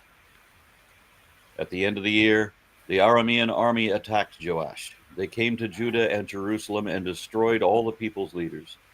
The Arameans sent all the loot they took from Judah and Jerusalem to the king of Damascus. The Aramean army had come with a small number of men, but the Lord handed Joash's large army over to them, because Joash's soldiers had abandoned the Lord God of their ancestors. So the Arameans carried out the Lord's judgment in Joash. Who were the Arameans worshiping? Anyway. When the Arameans withdrew, they left him suffering from many wounds. His own officials plotted against him for murdering the son of the priest Yehoiada. They killed Joash in his bed. When he died, they buried him in the city of David, but they didn't bury him in the tomb of the kings. The tombs of the kings. These were the men who conspired against him: Zabad, son of an Ammonite woman named Shemieth, and Jehozabad, son of a Moabite woman named Shimrith. The record about his sons, the many divine revelations against him, and the rebuilding of God's temple is in the notes made in the book of the Kings. His son Amaziah succeeded him as king. Tune in next week on the Book of Kings. Kind of. I actually have some comments I want to make about this real quick. I was reading this here. One of them was, you said Asherah was spoken about in your version of the text on 34:13, I believe. Yep. Yeah, mine is not. Mine is not referenced there at all. It only says in mine, they omit this entirely and just talk about that they were idols of In stabs what and verse? things like that. I'm sorry, I was wrong about this. It's 18? oh shucks, where is it? 24, 25. Doesn't yes, verse 17 through 20. Excuse me. So verse 17. It was on the other side. Specifically 18. 18. In Yeah, mine. 18 specifically is what it's talking about here. Where it's talking Um, about in mine, it only hmm. talks about the worship of sacred poles and idols, The but sacred specifically poles. omits That's Asherah. Yeah. Yeah, That's the I know, Asherah, yes, but yes. it's fascinating that they don't put it by name, and which could be misleading to someone who's reading this, who would not understand that if they did not get this in the context. I also made a note of here about number 23, where you were talking about how everyone was being put to death and whatnot, and I was surprised that why didn't God just stop to intervene this from happening and not allow for the revenge to take place in the first place in 22? So if he says God will watch this, well, why doesn't God come in to stop him in the first place? I find it interesting that God is surprisingly not present, yet they're speaking about it constantly. Well, And I mean, again, that's also, why would God need an army to do his work and not himself or itself come down to actually smite these evil people and do the work of his own? He's either lazy or he does not exist. well that was the the Arameans coming in was the vengeance. Yeah, so like because Joash had killed or had Zechariah killed, he was very God was very, very upset. So that's why, like in verse 22, you see, like as he was dying, may the Lord, as he was dying, he said, "May the Lord see and avenge." And then immediately in the next verse, you have the Arameans coming in against him. Yes, but I guess my argument is that that is a physical thing, right? I'm not just trying to be pedantic here. This is a real thing, where the Aramean army would be a physical force that would probably be doing this anyway because they wanted to do this thing, but they were claiming that it was God that decided to do that, where to which I say, God is therefore lazy and does not do the work himself to crush them. Yeah, I mean, the That's thing my is, argument. they want to. They loved finding reasons why people wanted to destroy them. So they always made God mad at them. It's like, well, we must have fucked up, otherwise God would not have allowed this thing to happen. So, or even sent an army to go do his bidding. And that's a very common thing in the exilic and post-exilic period. And but we're taking this one message from God, the most important thing that God can possibly tell us, and that is some two guys plotted against this king, and who were they? One of them has this name. The important thing is his mother was from here, and her name is this, and that's all we know about these guys. Mm-hmm. What their mother's names are, and where their mother came from, because that matters somehow. Yeah. Yeah, it's interesting that they used the mother's name and specify that they came from the heathen tribes. Yeah. Yeah. I can just I think imagine. I think coming from those tribes, what in verse 25? No, sorry, in verse 26. Yeah. The actual places that they're from would be, I think those are additions, right? Because in Kings we get their names. Yeah. But not where Yeah, they're in from. Moabitis. Yeah. So Pseudo Yes. Rashi has an explanation. So he's like, okay, what difference does it make who they were and from whom they were descended? However, the scripture means that those ingrates, those Ammonites, these people, the Ammonites and the Moabites, they didn't show. They come from Lot, who was like, Abraham was like helped him all this time, and they never paid back that kindness. And they even hired, Balaam to curse the Israelites at one point. So God wanted them to punish Joash to show that that he was behaving in a similar way to them. Something like that. Yeah. I can just Because imagine he didn't show gratitude to Jehoiada when he killed his son. Right? Yeah. So he killed Zechariah, the son of Jehoiada. He didn't show loyalty to the guy who helped him, just like those Ammonites and those Moabites who never showed loyalty to Abraham's descendants for what that he did for their ancestor Lot. Yeah. Here lies Aaron Rupp, son of an Arizona woman named Shirley. The Arizonas. That must be on your tombstone now. Shirley the Arizonas. Arizonas. That's good. So I should start? Should I start? Yeah, go for it. Okay, so this chapter is parallel with 2 Kings 12.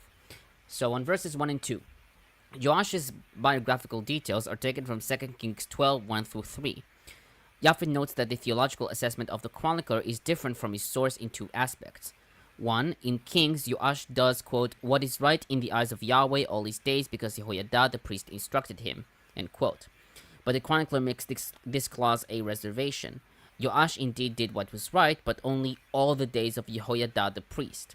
She writes that with this orthographic change, Yamav Yamei, the foundation is laid for the different periodization of the reign of Joash. 2. The chronicler omits 2 Kings 12:3, which is for in the Masoretic text, with its own reservations concerning the continued worship on the high places. This criticism, which in DH characterizes the rule of 6 kings, is omitted from Chronicles for Joash and his 3 successors, Amaziah, Uzziah, and Jotham.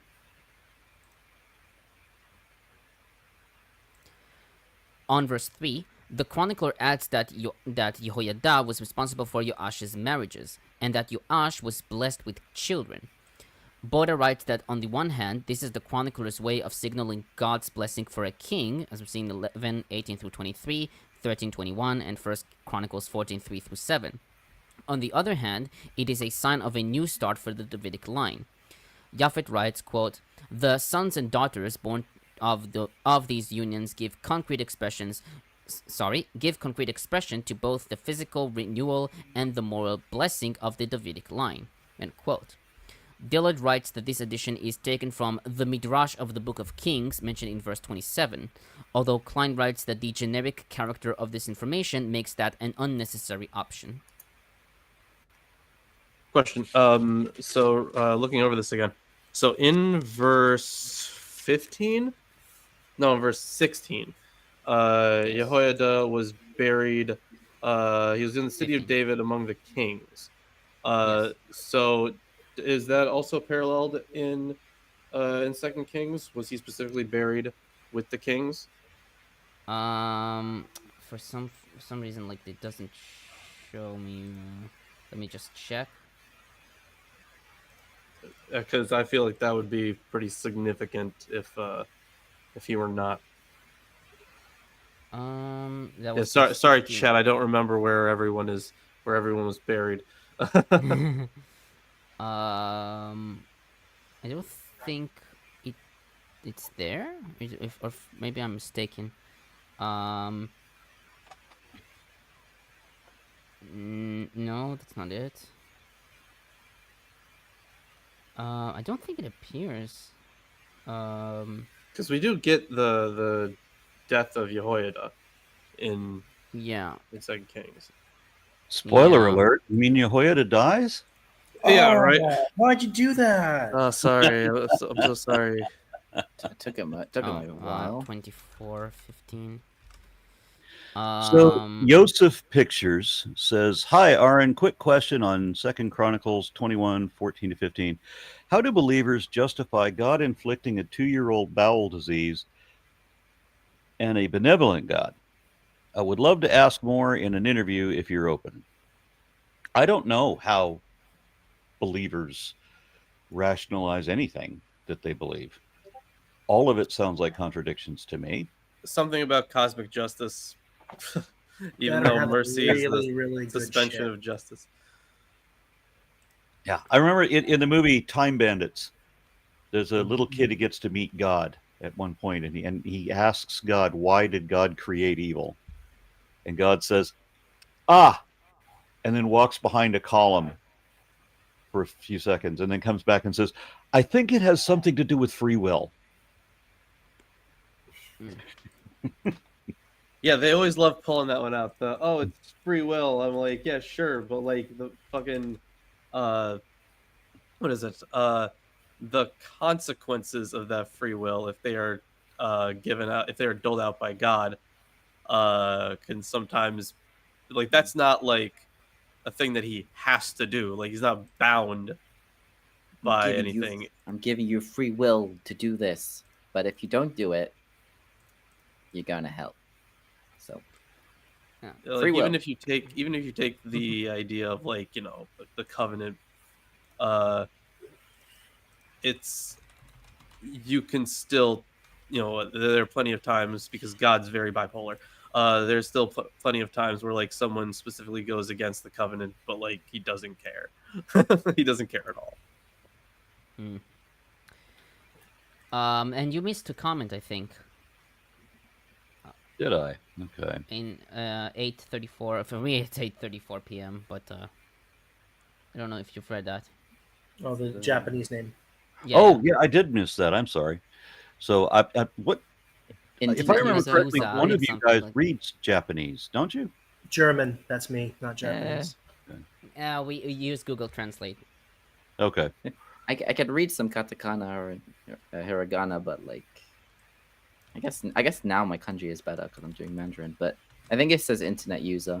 So Yeah. It's Interneto user. Interneto user. If I'm being racist. Okay. User. Aaron, will you be doing videos on biblical criticism sometime in the future? Gosh, that's a new topic I've never encountered. But Bart Ehrman is an expert in this field. You two can do a collaboration. Really, I've never heard of him. Yeah. Getting 15 minutes of Bart's time is difficult. Dude, I can't even get a fucking minute of that guy's time. If he wants to, if he's like got a new book or a show coming out, then he wants to promote it, he's a bit more open to appearances. But yeah.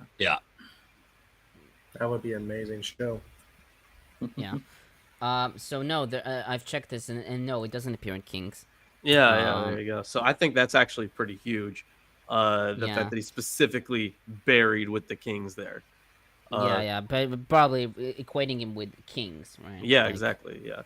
Yeah. I Maybe mean, maybe it's just them acknowledging that he was effectively the king. I mean, Japhet. Let me just check. If this Who was buried with the kings? Jehoiada. Jehoiada. Yeah. Oh, I didn't see that bit. Yeah. Because, like, you know, he snuck it in. installed this child, and while he was around, they did some great stuff for the temple. They made Israel great again. And the thing is, when he died, everything went right downhill. Yeah.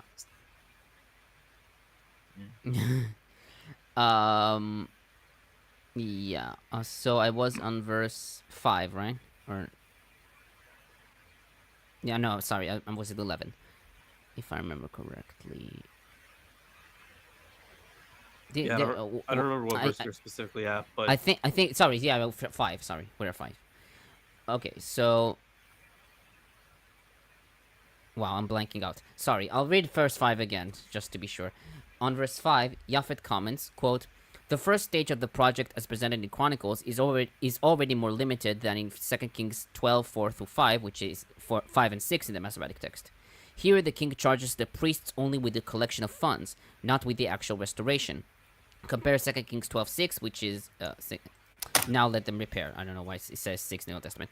Joash summons the priests and Levites and sends them to gather from all Israel money to repair the houses, urging them to make haste, or they repair the house.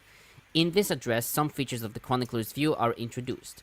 The collection of funds in an active role of the clergy. They are to go out of Jerusalem and circuit the cities of Judah. The clergy comprises not only the priests, as in 2 Kings 12, but also the Levites. The money in question is not from random donations brought to the temple, but is designated from the outset for the purpose of restoration.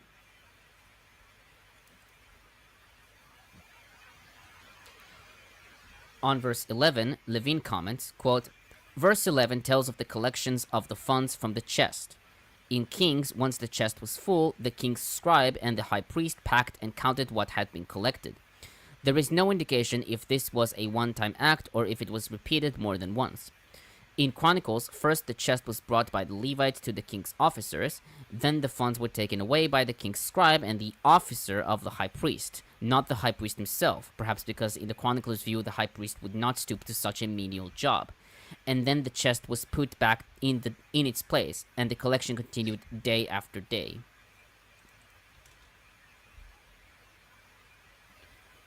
On verse 12 through 14, Dillard comments, quote, "The chronicler seems deliberately to contradict the earlier record regarding the use of the funds. Whereas 2 Kings 12, 13, and 14 says that the funds were used for wages and not for ritual paraphernalia, the chronicler specifically reports the manufacture of ritual implements. These differences are not difficult to harmonize.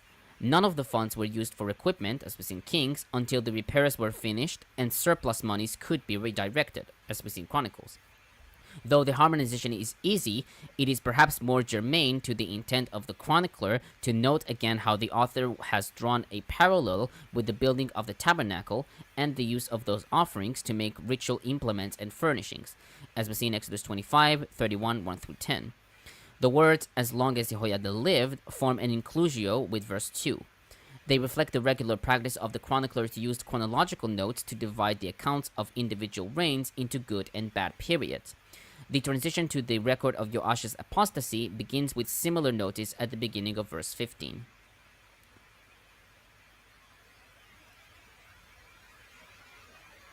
On verse 15, Jehoiada's longevity is surprising, given that the Bible records people from the Pentateuch era as being centenarian, like Isaac, who was 180 years old in Genesis 35:28, Joshua was 110 years old in Joshua 24:29, etc. Furthermore, as Rudolph notes, Yehoshabeath would have been about 20 at the death of her father Jehoram, as we see in 21:5. And at the death of Athaliah, she would have been 27, as we see in 22:12 and 23:1, and 67 by the death of Joash in 24:1. Thus, Jehoiada would have been 80 through 90 years old when he married Yehoshabeath, and she would have been around 15. 15? 15. Oh, that makes a bit more sense of the context, yeah. Yes. Klein writes that the age could indicate the honor or the piety of the person, as seen in the expression full of days, which is always used in circumstances of respect and honor. On verse 17 through 19, Dillard comments, quote, bad advice once again leads to unhappy results for a king of Judah. The leaders of Judah who advised Joash are not further described. Presumably, they had lost influence at the time of the coup and during the hegemony of the hierocratic party, and were able to reassert themselves only after the death of Jehoiada. The chronicler's mention of the worship of Asherah, poles, and idols elaborates on the statement in the parallel history that the high places were not removed. 2 Kings 12:3.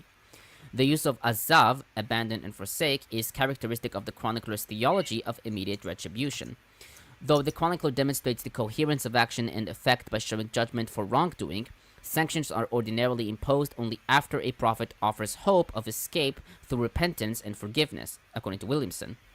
Many prophets confronted Joash, verses 19 and 27, but the writer elaborates only on the death of Zechariah.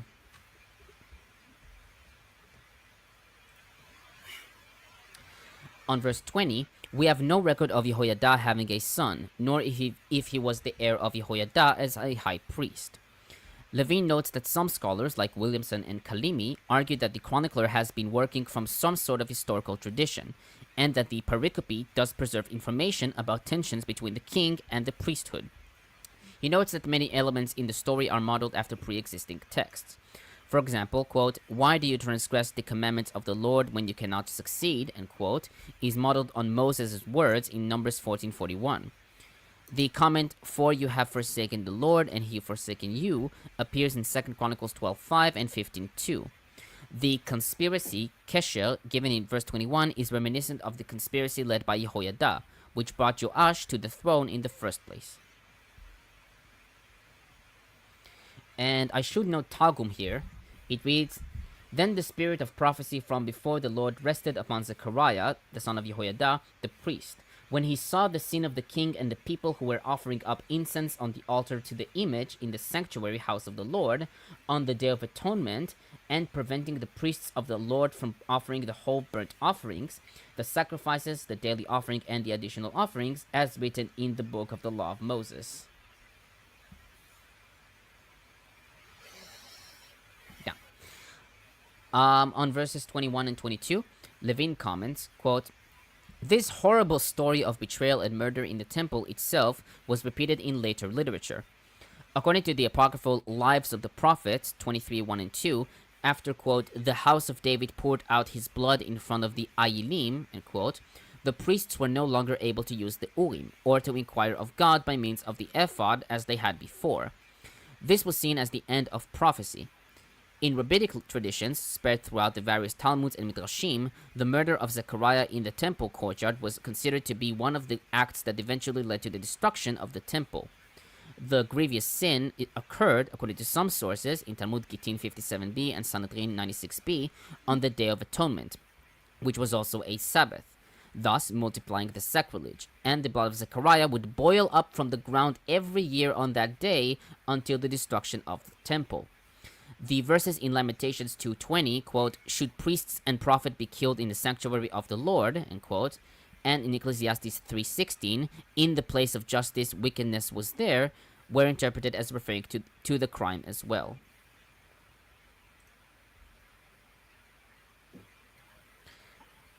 On 23 and 24, the story of the Aramean invasion into Judah are found in 2 Kings 12,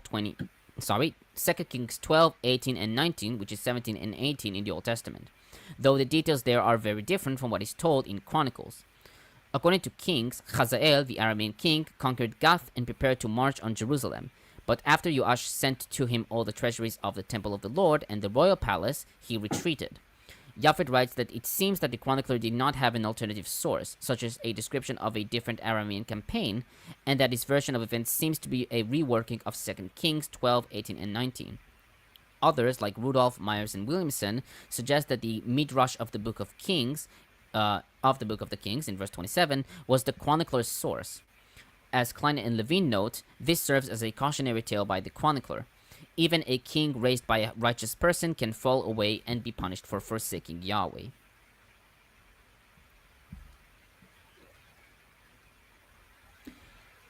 On verse 25, 2 Kings 12:19, which is 18 in the Old Testament, tells that Joash was not harmed by the Aramean attack. Klein suggested that there may be a wordplay here with verse 24, quote, they had forsaken Yahweh, end quote, since a literal translation of azvu, leaving him, states that they forsook Joash with many wounds. According to the Masoretic text, his courtiers plotted against him because of the murder, literally blood, bidmei, of the sons, bnei, of Jehoiada. Though verse 22 states that Joash killed his son, in Hebrew, bno. Likewise, Septuagint and Vulgate read son here. Kimchi suggested that when the people killed Jehoiada, they also killed his remaining sons, or that sons refer to a singular son, much like the sons of Dan Hushim in Genesis 46:23. Gersonides proposed that this referred to his future sons, as seen in 2 Kings 9:26, quote, the blood of Naboth and the blood of his sons, end quote. Klein writes that this is a case of lithography by the Masoretic text, with the first letter of the following word, Jehoiada.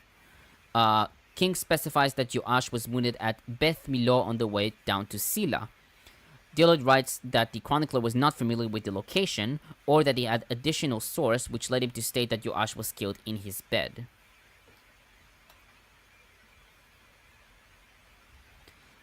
On verse 26, the conspirators in 2 Kings 12:22, which is 21 in the Old Testament, are Jozakal, son of Shimeath, and Jehozabad, son of Shomer. While Kings presents the conspirators with their father's name, Chronicles seemingly presents them with their mothers and their foreign origin. Klein writes that Zabad's name could be a variation in spelling because of confusion of similar Hebrew letters. Japhet notes that rarely in the Bible does a person is associated with their mother. Compare 1 Samuel 26:6, 2 Samuel 2:18, etc. And it is uncertain if the chronicler had extra biblical sources to support his claim.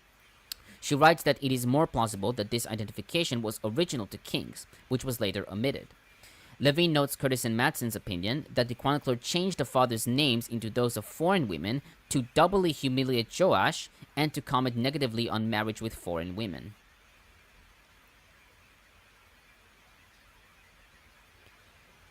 On verse 27, the many prophecies about him.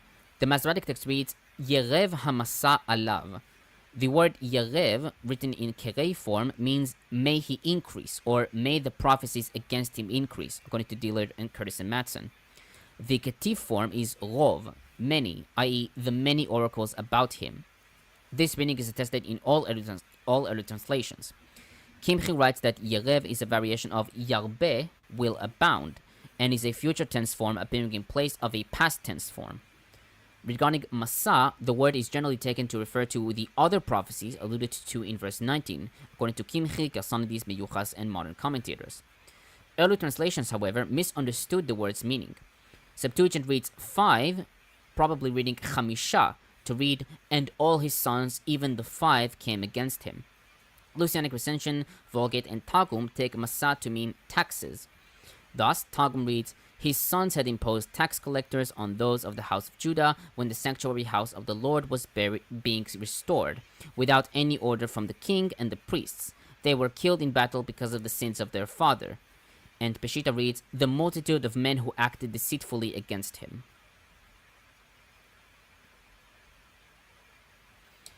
And finally, the annotations of the Book of Kings. In Hebrew, Midrash Sefer HaMelachim. The word midrash appears only here and in 1322.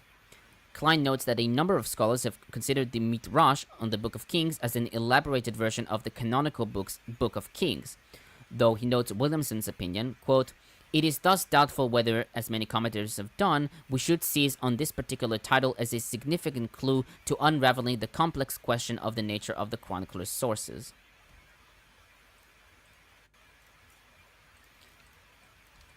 And I have one Christian, and that is Cyprian, who writes that the Church of the Lord remains closed against terrors. The camp of Christ, invincible and brave and fortified by the protecting Lord, does not yield to threats.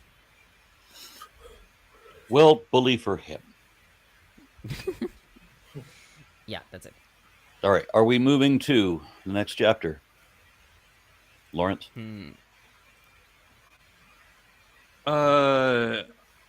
No, I don't think so.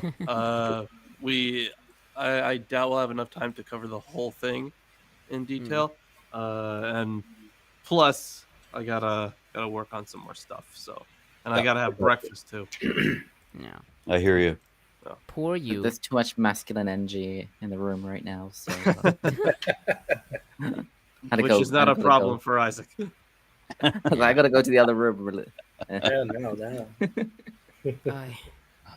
All right, then. We'll go ahead and close it up. Anybody got any closing comments? Yes, make sure you join the Discord. If you're not, Aaron will... I don't know. I can't come up with something funny. Aaron will do something bad to you and you're not going to like it. And if you want, if you don't want to be a bozo, then you should subscribe to Milwaukee Atheist. I'm like 2/3 of the way done with my translation of Matthew, maybe a little over 2/3. And then I'm gonna do like a deep dive commentary. And I think we got a comment earlier about biblical criticism. As I go through it, I kind of want to make videos about like certain subsections of it. Because I think that would be helpful. So I like the hypocrisy, and I think it's Matthew 6. Matthew 6, okay. I've cited that to people that were literally praying in the street for me because yeah. Don't pray out in public where you can be seen like the hypocrites do. Yeah, but the funny thing is by the end of Matthew, the messianic secret goes away. It's very out in the open, and he stops telling people to not tell anyone about it or keep things secret. But that's basically right before he's gonna get crucified. So yeah, by the end of the book, the messianic secret is gone. There's no like, hey, don't tell anyone about this or do this in private. He still, has like some private chats, but but either way, Okay. yeah, I'll be diving into a whole bunch of stuff. Lawrence, I've been doing this promoting stuff on YouTube for quite a while. You want me to teach you how to promote your Discord server? No. Just tell people to go to your Discord server, go to the online list, and see who's topping that. I think Tomer is topping at the moment. No, in no, the Discord. in the So go join. online list. The fuck is the online list? If you scroll down at the people in the Discord, Okay. Online. yes, It is the one and only Aaron Ray. Okay. Yeah. Arra there you go. is Aaron's online in your Discord server. Arnora. If that doesn't draw people to it, I don't know what does. Go There see, you go. join the Discord and see Aaron topping online. Yeah. Don't forget, everyone, like, share, and subscribe. Yeah, That's all good. you're gonna see. That's right. Okay, Tomer, call it. Yeah. Yep. Yeah, I just want to say one thing. Fuck you, Peter's publishers. Bye.